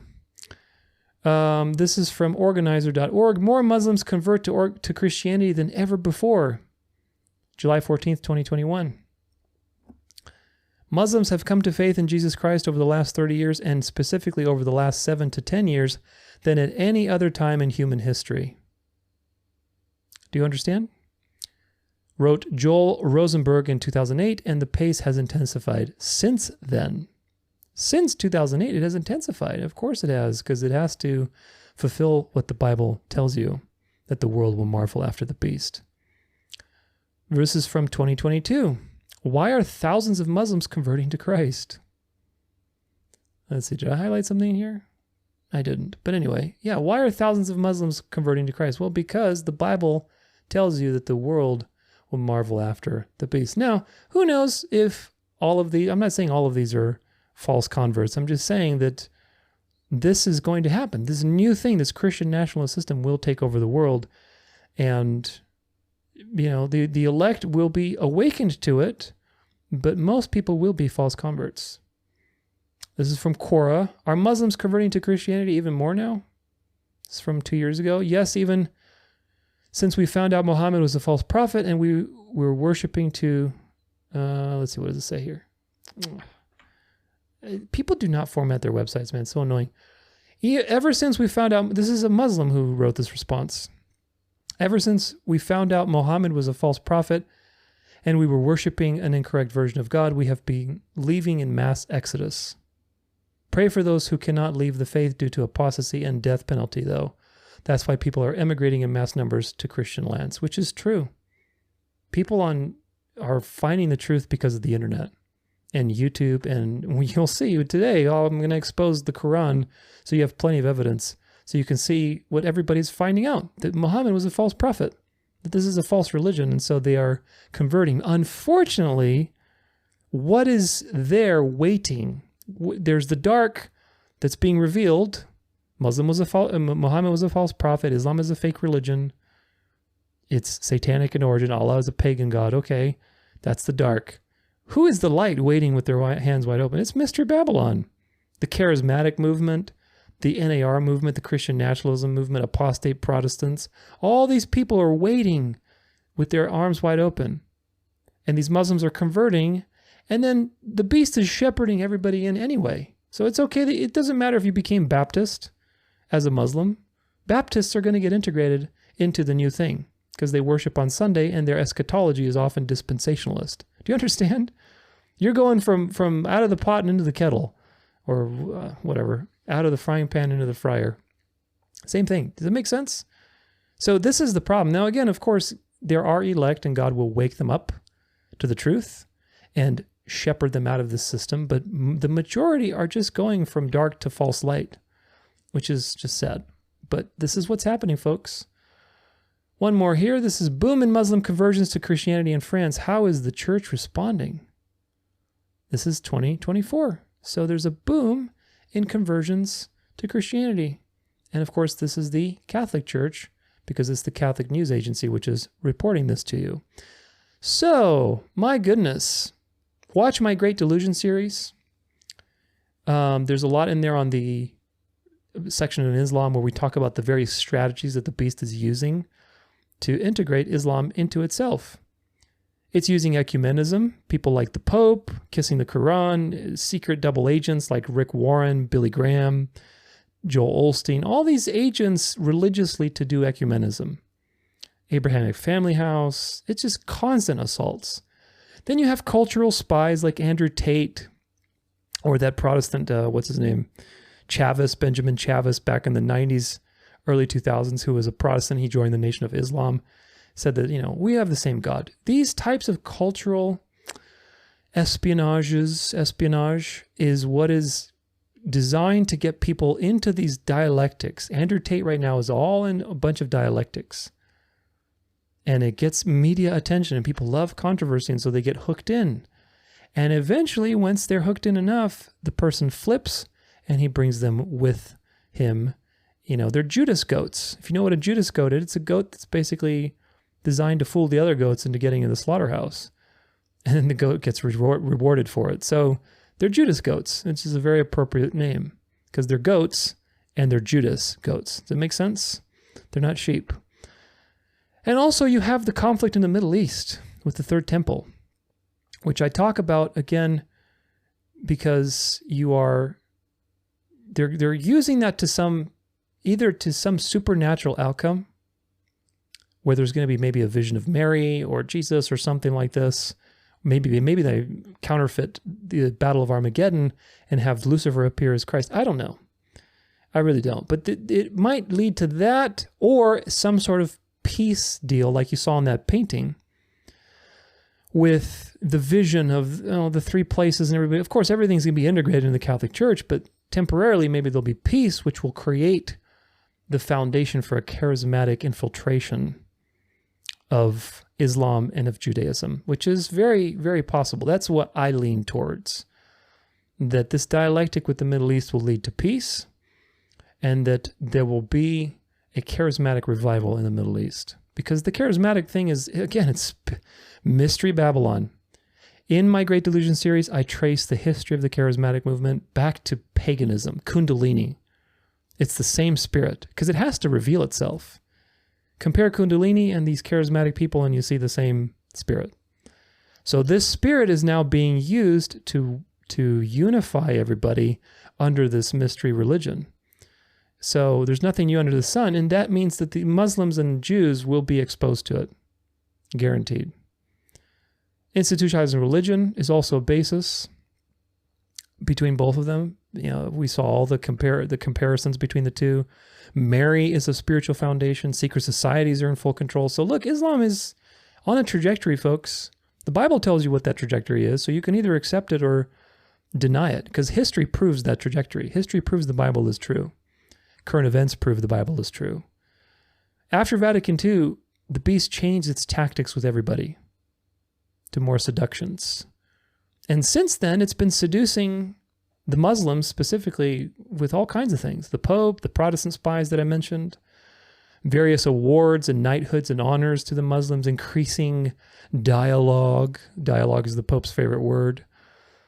Working the Mary angle, like we saw with that prayer for those poor people that suffered the earthquake, trying to immediately put the Mary thing in their face, which is just so evil. Just, God, just makes me so disgusted, so disgusted. I hope it makes you disgusted too when you see what's going on. Andrew Tate, cultural spies like Marmari, Candace Owens, shaping culture, climate change agenda, interfaith ecumenism, the Third Temple dialectic, which I just described.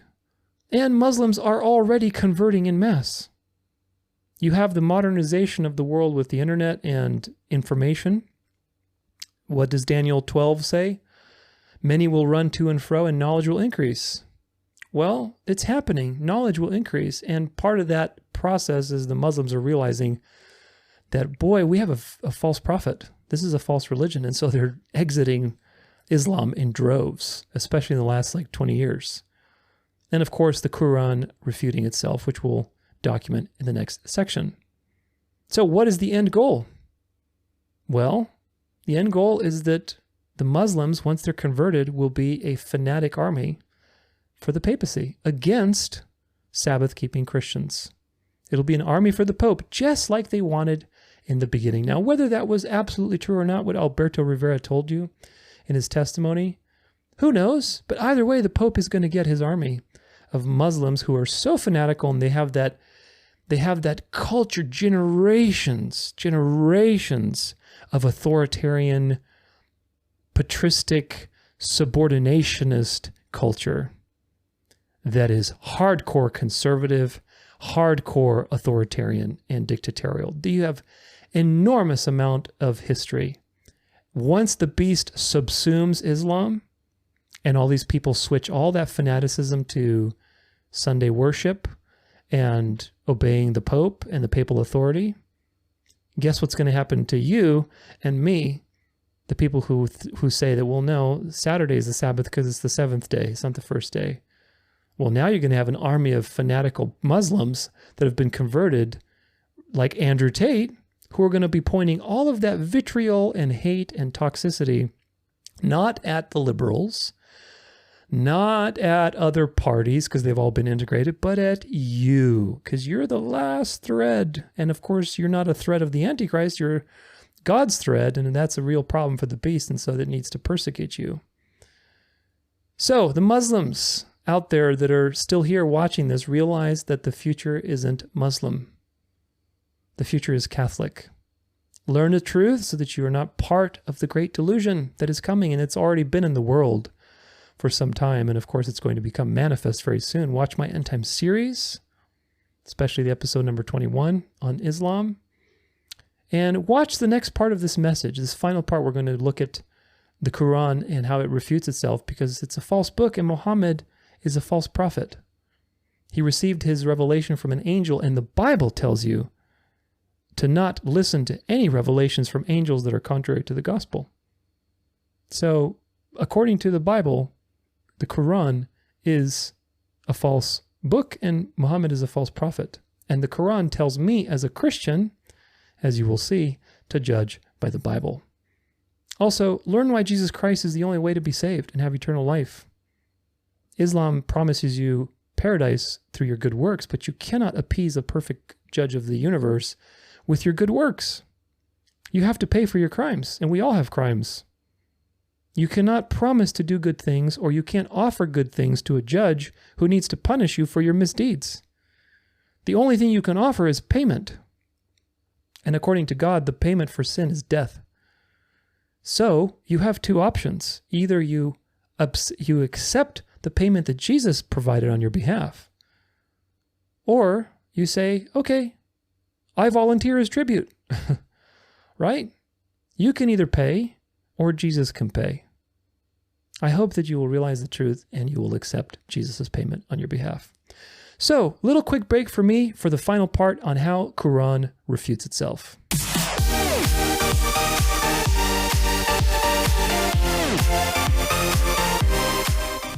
Okie dokie, home stretch of this. I had to pull up all my tabs again for the Quran because it deleted my highlights, and so that was fun as usual. But in this final part, I want to prove to you that Islam is a false religion and Muhammad is a false prophet using the Quran. If you're Muslim, you will see absolute proof using your own book that your religion is false. And again, I'm not attacking any Muslims. I want you to learn the truth and avoid being deceived by what is coming, because the future is Catholic. Muslims will be converted. That is an inevitability. And so I don't want you to go from dark to false light. I want you to go from dark to true light, which is the true light of Christ. If you're not Muslim, please use the information in this video. And I'm going to cite my references in the original post for this on my website. You can see a link for the resources. You can have them yourself or take notes, whatever you feel is better. Use it to build bridges with Muslims and to help them get out of the darkness and into the light of the gospel before they get into the light of the Catholic Church. Because one or the other is going to happen. Now, the ways that Islam refutes itself, and this is important to know if you aren't Muslim or you're Muslim, either way, but you need to know these main points because this is absolute proof that Islam is a false religion and that Muhammad is a false prophet. The Quran says that Christians should judge by the gospel, but the gospel refutes the Quran. Muhammad is a false prophet according to the Quran's definition of a false prophet. Allah has a Lord according to the Quran, and the Quran is only for Arabs and nobody else. So we're going to take these one by one, and we're going to pull up the Quran. The first one is judging by the gospel, right? So basically, the Quran says that we as Christians should judge by the gospel.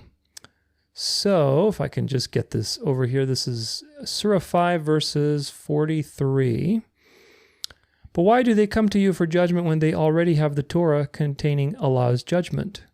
Then they turn away after all.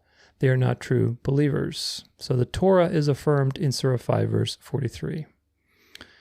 Surah 5 verse 47, or actually no, this is, oops, I made a mistake.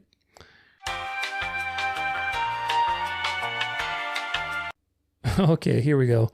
I forgot that there were other verses in the same chapter, so it proves to you I don't read the Quran every day. But anyway, this is Surah 5, verse 47. See, my highlight disappeared again. Anyway, so let the people of the gospel judge by what Allah has revealed in it. And those who do not judge by what Allah has revealed are truly rebellious. So Allah supposedly has revealed the gospel, and you should judge according to the gospel if that's been revealed to you. In verse 66 through 68 in the same chapter, let's see if we can find it here. And had they observed the Torah, the gospel, and what has been revealed to them from their Lord, they would have been overwhelmed with provisions from above and below. Some among them are upright, yet many do nothing but evil. So the Torah and the gospel are affirmed by the Quran, that this is something that people of the book and people of the gospel should be doing, is going by these books. O messenger, convey everything revealed to you from your Lord. If you do not, then you have not delivered his message. Allah will certainly protect you from the people. Indeed, Allah does not guide the people who disbelieve. Verse 68, say, O prophet, O people of the book, you have nothing to stand on unless you observe the Torah, the gospel, and what has been revealed to you from your Lord. And your Lord's revelation to you, O prophet, will only cause many of them to increase in wickedness and disbelief. So do not grieve for those who disbelieve. So you have to stand on the gospel and in the Torah. Well said. And this is Surah 46, verses 12. And before this Quran, the book of Moses was revealed as a guide and mercy. And this book is a confirmation in the Arabic tongue to warn those who do wrong and as good news to those who do good. So again, the Torah is confirmed as legitimate by the Quran. Very, very important. Surah 57, verse 27 says, then in the footsteps of these prophets we sent our messengers, and after them we sent Jesus, son of Mary, and granted him the gospel and instilled compassion and mercy into the hearts of his followers. As for monasticism, they made it up. We never ordained it for them. Only seeking to please Allah, they did not even observe it strictly. So we rewarded those of them who were faithful, but most of them are rebellious. So again, the gospel is affirmed according to the Quran. So, conclusion. Well, if we judge by the gospel, what does that mean for Islam? It means it's false. John 14, verse 6. Jesus said to him, I am the way and the truth and the life. The verse that's on my website. No one comes to the Father except through me. Is that an exclusive statement? You can't go through Muhammad. You can't go through Buddha. You can't go through Mary. You can't go through anybody. You have to go through Jesus. Exclusivity. Acts 4, verse 12. And there is salvation in no one else, for there is no name under heaven given among men which we must be saved. Jesus is the only way. Galatians 1, verse 8. But if we or an angel from heaven should preach to you a gospel contrary to the one that we preach to you, let him be accursed. Does the revelation that the angel gave to Muhammad contradict the revelation that Paul and the apostles were given? Yes, it does, because the Quran says that Jesus is not God, he's just a prophet, that he didn't actually die on the cross, that Allah substituted somebody to die for him, or Judas, supposedly. So it's a completely antichrist revelation, meaning if you go by the Bible, the gospel, which is what the Quran tells you to do, then you will realize that the Quran is a false book and Muhammad is a false prophet. And of course, Revelation 9, verses 1 through 3, we read this with the shaft of the bottomless pit. And of course, Muhammad is the star that falls, and he's given the key to the bottomless pit. He is the leader that was appointed to rouse the Arabs up and result in judgment on the papacy. So not a single verse in the Bible, in the gospel, especially in the New Testament, is saying that we need to have other ways, or there's going to be more prophets, or there's, anything other than Christ. Not a single verse in the Quran says that the gospel has been corrupted or that you shouldn't follow the gospel. In fact, it's the opposite. It says you need to follow the gospel if you're a people of the gospel. But now some Muslims will say, but the gospel was corrupted by Paul. Well, if that's the case, and of course a lot of legalist people use that argument today, a lot of Hebrew roots, sacred name, Torah keepers, all these people have such a beef with Paul because Paul writes so much about predestination and election and God's grace and all of these wonderful things. So of course you have to have a beef with Paul if you're Antichrist and you're being governed by the spirit of Antichrist. If Paul corrupted the gospel, do the math, then Allah is wrong. He's not God. He's not sovereign over anything, because ultimately, if Paul is wrong and corrupted the gospel, when was the Quran revealed to Muhammad? It was revealed hundreds of years after Paul. Do you see the point? The Quran affirms the gospel, but the gospel was written way before the Quran. Meaning if Paul had corrupted it, then Allah is affirming a corrupt version of the gospel. There's nothing in there about Paul corrupting the gospel. It just says follow the gospel if you're a Christian. Which, of course, if you do, what is the point? Islam refutes itself. Now, Muhammad is a false prophet is the second one, and this one's easy to prove. It's actually quite easy. If you go to Surah 69, verses 44 through 47. Had the messenger, i.e. Muhammad, made up something in our name, we would have certainly seized him by his right hand. This is Allah speaking. Then severed his aorta, and none of you could have shielded him from us. Okay, so if Muhammad is a false prophet, he's making things up, then what would his death be? Severing of the aorta and seizing his right hand by Allah. Okay, well, let's see. This is from Sahih Bukhari, Volume 5, Book 59, Hadith 713. The Prophet, in his ailment in which he died, used to say, "O Aisha, I still feel the pain caused by the food I ate at Khaybar," because they poisoned him. "And at this time, I feel as if my aorta is being cut from that poison." Do you understand what that means? According to your own book, the Quran, if Muhammad was a false prophet, then he would die by the cutting of his aorta. How did Muhammad die? He was poisoned, to which he expressed a sentiment of feeling that his aorta was being severed. So there you go. False prophet. Conclusion? Well, Muhammad died the death of a false prophet, and Islam refutes itself. Number 3, Allah has a Lord. This one also is a quick one, and it's very controversial to Muslims. This is in Ayah Maryam 19, Book 19, verses 63 through 65. So it says, "That is paradise which we will grant to whoever is devout among our servants." Now, we here is the royal plural that Allah uses for himself. Counterfeit of the Trinity, but anyway. "We only descend by the command of your Lord." Wait a minute, who's speaking now? Well, it's the same we. So isn't that interesting? "That is which we will grant to whoever is devout among our servants." Who is granting anything? It's Allah that's granting paradise. Well, in the very next verse, what do you read? "We only descend by the command of your Lord. To him belongs whatever is before us and whatever is behind us and everything in between. And your Lord is never forgetful. He is the Lord of the heavens and the earth and everything in between. So worship him alone and be steadfast in his worship. Do you know of anyone equal to him in his attributes?" See, the snake is telling you the truth. He has to.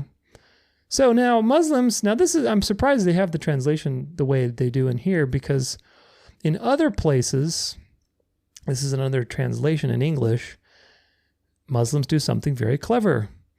Let's read. "Such is the paradise which we shall cause those of our servants who have been God-fearing to inherit." Now, in parentheses, it says, "The angels will say," in parentheses, "O Muhammad, we descend not except by the command of your Lord. To him belongs all that is before us and all that is behind us." So they're basically saying, well, the angels are saying this. The we in this second verse, 64, is suddenly the angels. Do you understand? Whereas in the original language, that's not the case. It's just the same we.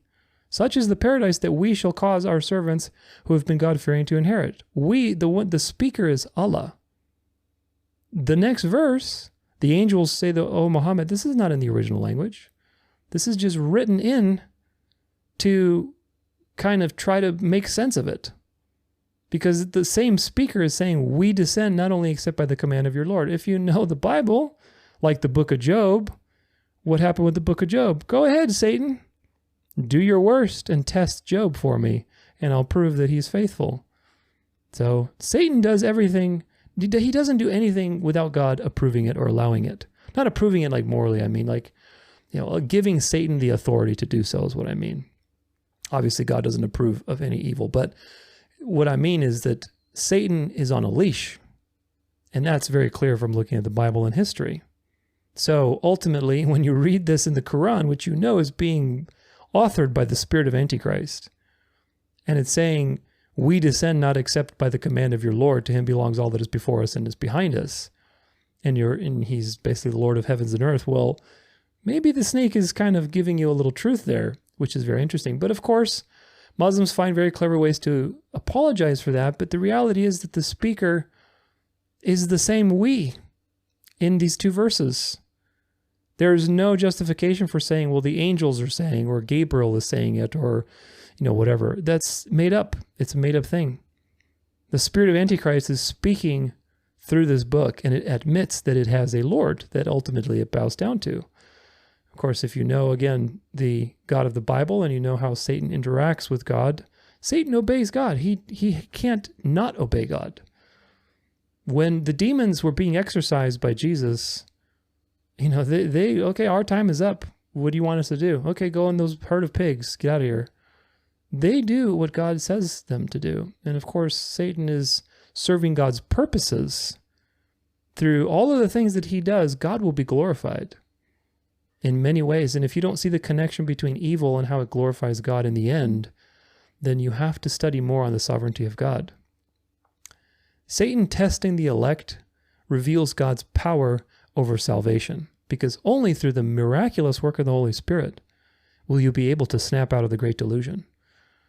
Satan challenging us with physical problems or persecution conforms us to the image of Christ, which is glorious. So Satan has a very important role in some sense in this limited period of time. He will be destroyed, but he has a role. That's why he's there. Otherwise, he wouldn't be. So Satan is on God's leash, and very likely he was speaking through this book. So Islam refutes itself because ultimately it says that Allah has a Lord. Now, the last one is is that the Quran is made for Arabs only. And that's a very important point. So this is an important point because ultimately it refutes that Islam is something that I, as somebody else who's not an Arab, need to obey. It is exclusively, according to the Quran, it is exclusively made for the Arabs, nobody else. And I can prove that to you very simply. This is Surah 10, verse 47. And for every community there is a messenger. After their messenger has come, judgment is passed on them in all fairness, and they are not wronged. So every community has a messenger. This is Surah 16, verse 36. Let's see where you're at. We surely sent a messenger to every community saying, worship Allah and shun false gods. But some of them were guided by Allah, while others were destined to stray.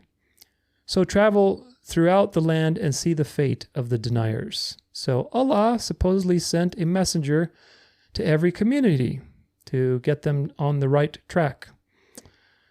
Now, the Arabs, according to the Quran, were the last to receive the message, and because they did not receive a warner, somebody to warn them, Muhammad was basically sent for the Arabs. So let's see a couple verses on that. This is Surah 32, verse 3. Or do they say he has fabricated it? No, it is the truth from your Lord in order for you to warn a people to whom no warner has come before you, so that they may be rightly guided. This is Surah 34, verse 44. And it says, they say so even though we had never given them any scriptures to study, nor did we ever send them a warner before you, O prophet.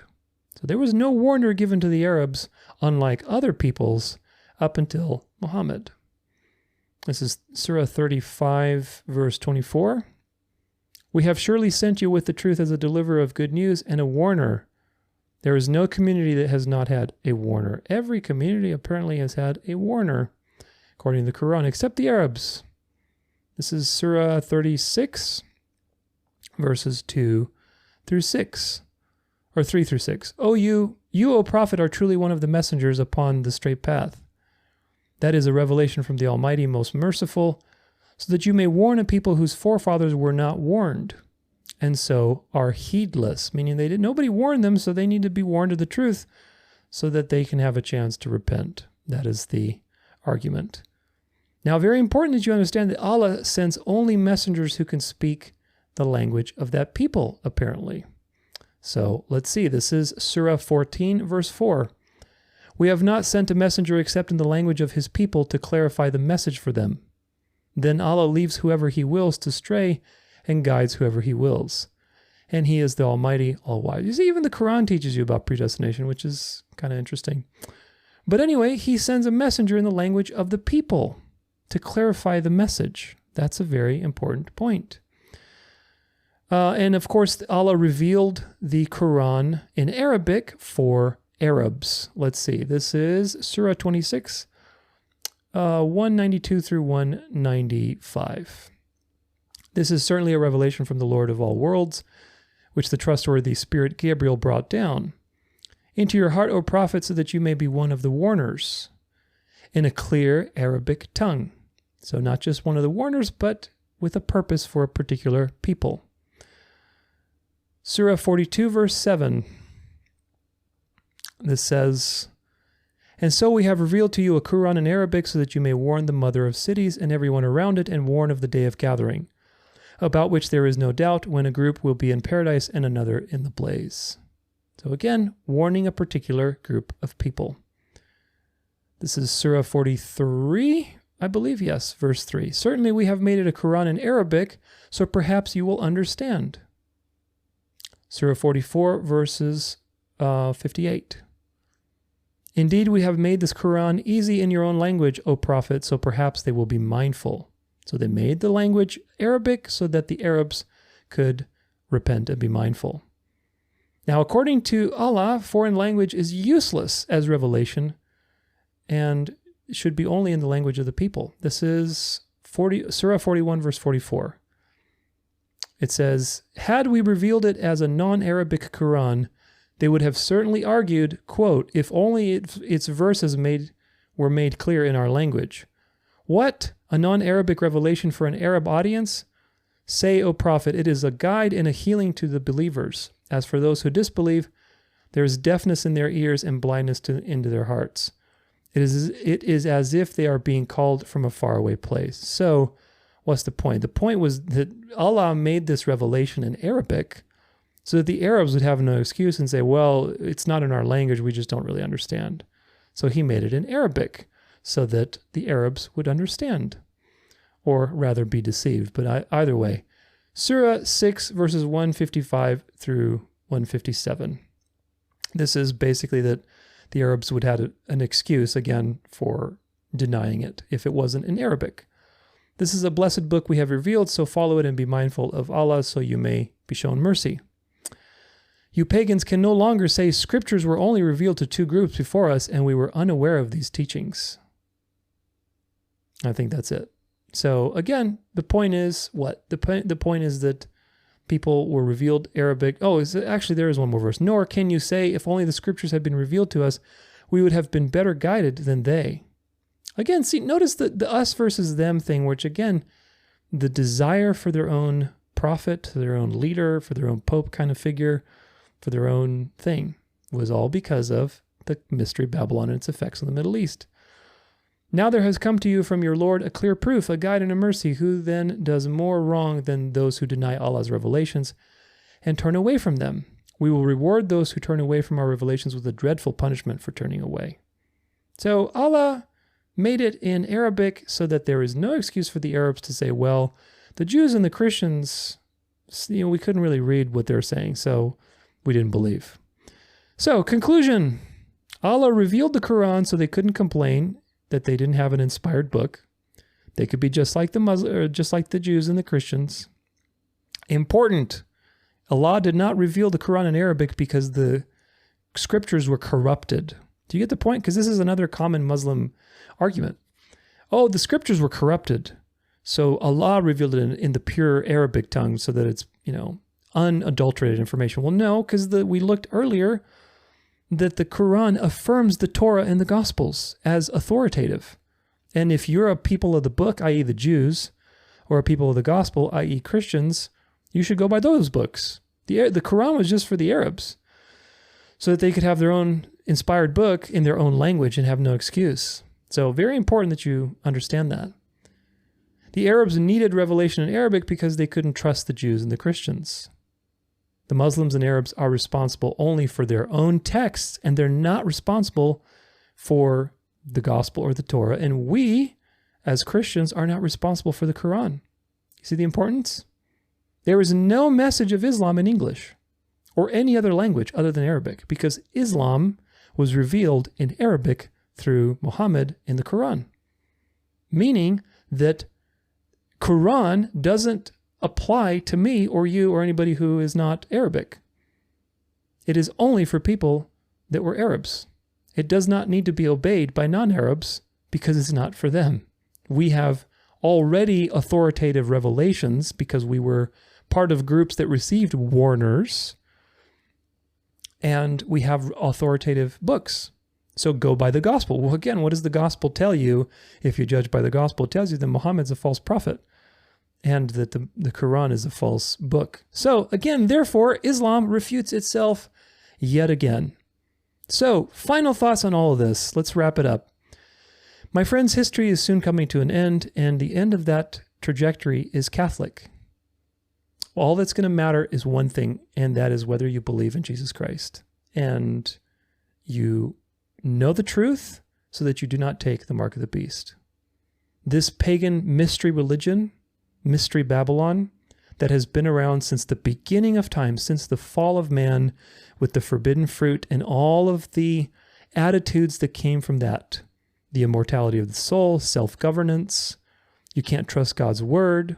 All of these various lies are what formed the mystery religion that has shaped every abomination in history. All the paganism, all the witchcraft, all the occult, all the devil worshipping, all the polytheism. And now in the church age, which again is the age between Jesus' ascension and return. This is the church age. It's the final home stretch. And we're at the home stretch of the home stretch. During the home stretch, the iteration of this system, this spiritual system, the spirit of Antichrist, manifests as a counterfeit of God's plan of salvation. Do you understand?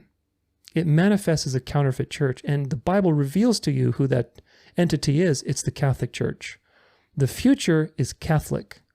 God, or I should say the devil, has given his seat and power and authority to the Catholic papacy, meaning that is the vehicle by which the devil has chosen to bring all of the threads into one.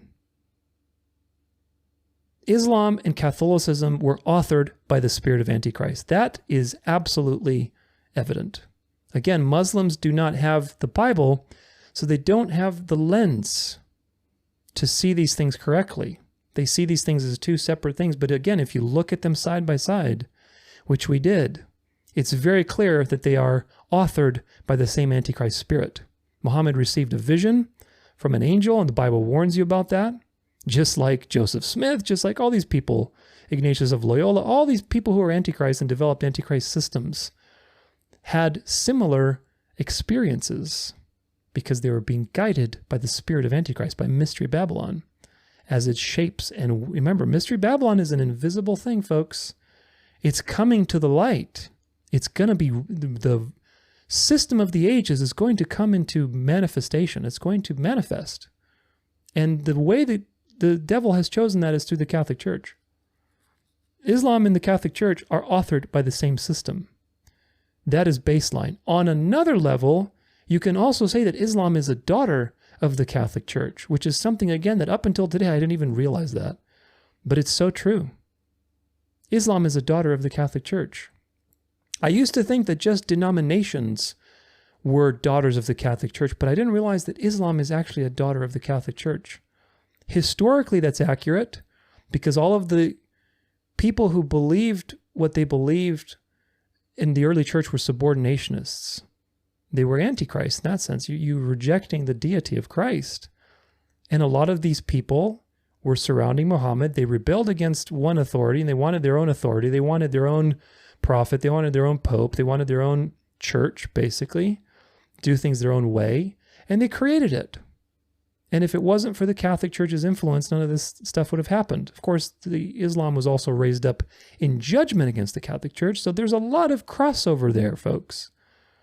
The Catholic Church is the source of all the daughters in the church age, And Mystery Babylon, which the Catholic Church fulfills, is the source of all abominations throughout all time. It's a very profound picture that John is painting for you. It's not just, the Catholic Church is going to have a church-state union at the end. Yeah, that's part of it, but it's much more complicated. Islam is basically Unitarianism, which again, it never even occurred to me to think of it that way, but it's so obvious. Islam is just Unitarianism. It's a different flavor of Unitarianism. It's just a very big Unitarian church. It's a very dark, occult Unitarian church. Do you get it? And as a result, it's a daughter of the harlot. And that is going to be integrated with all the other daughters. The Eastern Church, the Protestant churches, all the daughters of the harlot are going to come back. Unitarians, Jehovah's Witnesses, Seventh-day Adventists, you name it. Everybody's going to be either destroyed or integrated. Of course, Islam is going to be integrated because there's a lot of people. But nonetheless, it's a daughter. So there is a relationship spiritually, and there is a relationship historically as well.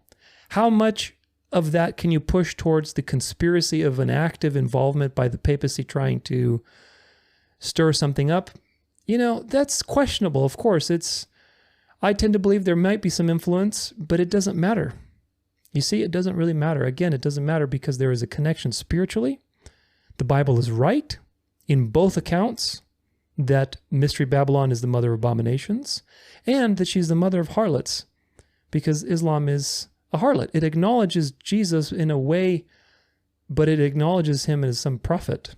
So it's a harlot. It's a blasphemous harlot. Unitarianism is a harlot. It says there's one God and Jesus is kind of the messenger. He's not fully divine. He's just, he's a messenger. He's a prophet. What is the difference between Unitarianism and Islam? Do you get it? Islam is just a different harlot. So all of these things are converging, and right before the end of the world, the devil will be successful with this system. Mystery Babylon will be manifest in the Christian nationalist empire of the Catholic Church, resurrected. Revelation 18:4 says to get out of her, my people. Now, when it says her, it doesn't just mean the Catholic Church. It means get out of this mystery religion. Do you get it? Get out of the New Age. Get out of politics and being involved with this whole Trump versus the deep state thing. Get out of Catholicism. Get out of institutionalized religion. Get out of Protestant religions because they're going to be integrated. Get out of this pagan mystery cult that is now coming to a head under one thing. Now, I do believe that there are elect in Islam right now that God is going to draw out before the bowl judgments start, and he will draw them out to the truth. I do believe that. This is why I chose to do this episode. So if you are Muslim or if you have Muslim friends, share this with other Muslims. Share it with them so they can learn the truth. Share these resources. If not, at least take the part in the Quran, study it, and present it to your Muslim friends. At the end of the day, you have to ask yourself this: how do I get right with God? If he is the judge of the earth, which Genesis 18 verse 25 says, and the judge of the earth has a reputation to maintain as a perfect judge, how on earth can you get right with that judge? How? Leviticus 17:11 and Hebrews 19:22 say that they both say that without shedding of blood, there's no forgiveness of sins. This is why throughout history, from Adam, right after Adam transgressed, what did God do? He sacrificed an animal and clothed them with it as a picture of the future, which is, again, you're being clothed by a white robe of righteousness when you accept Jesus' payment on your behalf. So sacrifice has been throughout history. Of course, that stopped with Jesus because Jesus is the ultimate sacrifice that somebody had to pay. God was merciful in the Old Testament by allowing animal sacrifices to be a way to be a propitiation. But of course, these things were just pictures pointing to the truth that would one day come through the Messiah. Islam, Catholicism, and Judaism, they don't have any sacrifice. Jews had sacrifice up until the temple was destroyed, but even that, if you look at the Talmud, 40 years before the temple was destroyed, none of the signs that the Jews were relying on went through. It's recorded in their Talmud. You see, even though the spirit of Antichrist wrote the Talmud, it has to tell you the truth, folks. it can't not tell you the truth, because God determines what the spirit of Antichrist is allowed to do and what it can't do. And in the Talmud, it records that for 40 years before the destruction of the temple, none of the signs that the Jews were relying on for forgiveness went through for the Day of Atonement. Well, what happened 40 years before AD 70? Of course, it doesn't tell you that in the Talmud, but if you know your history, Jesus was crucified in AD 31. Jesus was crucified in AD 31, and for 40 years afterward, they tried to keep sacrificing. And God said, nope, nope, nope. Now, how hard-headed do you have to be that after maybe 5 years of that, at least, you'd realize, like, is God trying to send us a message? Like, what happened 5 years ago? Oh, yeah, that ruckus with Jesus in Jerusalem. Maybe there's something to that. Nope. 10 years went by, 20 years went by, 30 years went by, 40 years of stubbornness and rebellion. And what happened? They were destroyed because they rejected the sacrifice that God offered for them. Islam is all about good works. Judaism is all about good works. And so is Catholicism, because you have to run the wheel of the sacraments in order to be made right with God. The only way to be saved is to trust and have faith in the perfect sacrifice of Christ on your behalf. That is the only way to be saved, my friends. God has offered you a way to get out of judgment. He's a perfect judge and he sees everything. He demands death as payment for your sins because he's a perfect judge and he made you in the image of himself in order to represent him. And so every sin that you have made, that you have committed, and of course we have endless sins, you have misrepresented God and you deserve death. So either you will pay or Jesus paid for you. Do you understand the importance of, there's no middle ground. That's why it's the narrow road. There's no, well, okay, I'm a Christian, but I still got to do the sacraments and do this and do that. No, you're adding to the gift. A perfect judge cannot let you go on good works. No, that doesn't happen in our own court systems, and it certainly doesn't happen in the courtroom of God. Crimes have to be punished, and either way, either you will be punished or you accept that Jesus was punished on your behalf. If somebody tries to pay on top of being given a gift, you are disrespecting the person who is giving you the gift. And what a gift it is. The immortal, eternal Son of God humbled himself on your behalf and took the punishment of a criminal, humiliating punishment, absolutely grotesque torture on your behalf. And you are given that as a gift, free. You don't deserve it. You're given that as a gift. And you say, no, I'm okay. I need to add to this. I need to do my own things. God, I don't need the perfect work of your eternal Son. Look at all the good things I've done in my life. I've walked so many old ladies across the street. I even have a Fennec fox adoption center. Even though that would be really cute, it doesn't count. It doesn't count. Nothing counts. The Bible says our good deeds are like filthy rags to God, who is perfect and holy. So don't be like Cain. Ephesians chapter 2, verse 8 through 9 says, "For by grace you have been saved through faith, and this is not of your own doing. It is the gift of God, not as a result of works, so that no one may boast." If you could enter paradise by your own virtue of your own works, then you can boast and take responsibility and credit for the outcome. Doesn't matter how much you contributed. If it's you and billions of people didn't make it, you can boast. And so this has been designed by God. The Genesis curse, all the things that have happened has been designed so that you realize you can never do it your own way. Do not be like Cain. From the very beginning, Cain and Abel shows you the example that's going to be at the very end. Do you understand? Isaiah 46:10, God says he declares the end from the beginning. And it's very true. The end is declared from the beginning. Cain and Abel show you two parallel churches. Very fascinating, isn't it? Abel is the true believers who offered what God wanted. Now, of course, he offered his physical sacrifice. That's a type and shadow for spiritual sacrifice, meaning we offer ourselves to God. He did what God asked. He went by the way that God presented. And Cain didn't offer the best of his produce. He didn't offer according to what God had wanted. He didn't offer himself. He wanted to do it his own way. He went through the route of religion. So you have true faith, counterfeit faith from the very beginning. And throughout time, it's always been these two groups of people. And at the very end of time, which is right now, in the coming decade, you are going to see these two people drawn out away from each other more and more. And the mark of the beast, as it starts to become enforced, is going to draw out more and more people up until a point.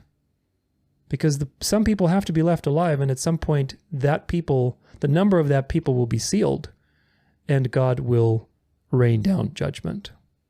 So don't be like Cain, who tried to approach God in his own way, because you'll be rejected. God has provided a way, and that's in John 14:6. I am the way, the truth, and the life. That is the way, Jesus. Learn the truth. Jesus Christ is the truth. He's not a religion. He's a relationship. Completely unique spiritual message in all of human history. You only have Spirit of Antichrist and Holy Spirit. God has revealed to you the truth in the Bible and the New Testament. Everything else is Spirit of Antichrist.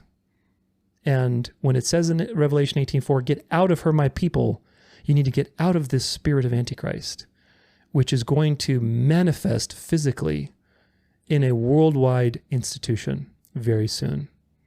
So I hope today has been edifying. I hope you invite Christ into your life if you haven't. I hope that if you have Muslim friends, if you are Muslim, you will share it with them. And if you are Muslim, I hope that your eyes have been opened to some very important things, and that ultimately you accept Jesus Christ into your life. God bless, and we'll see you next time.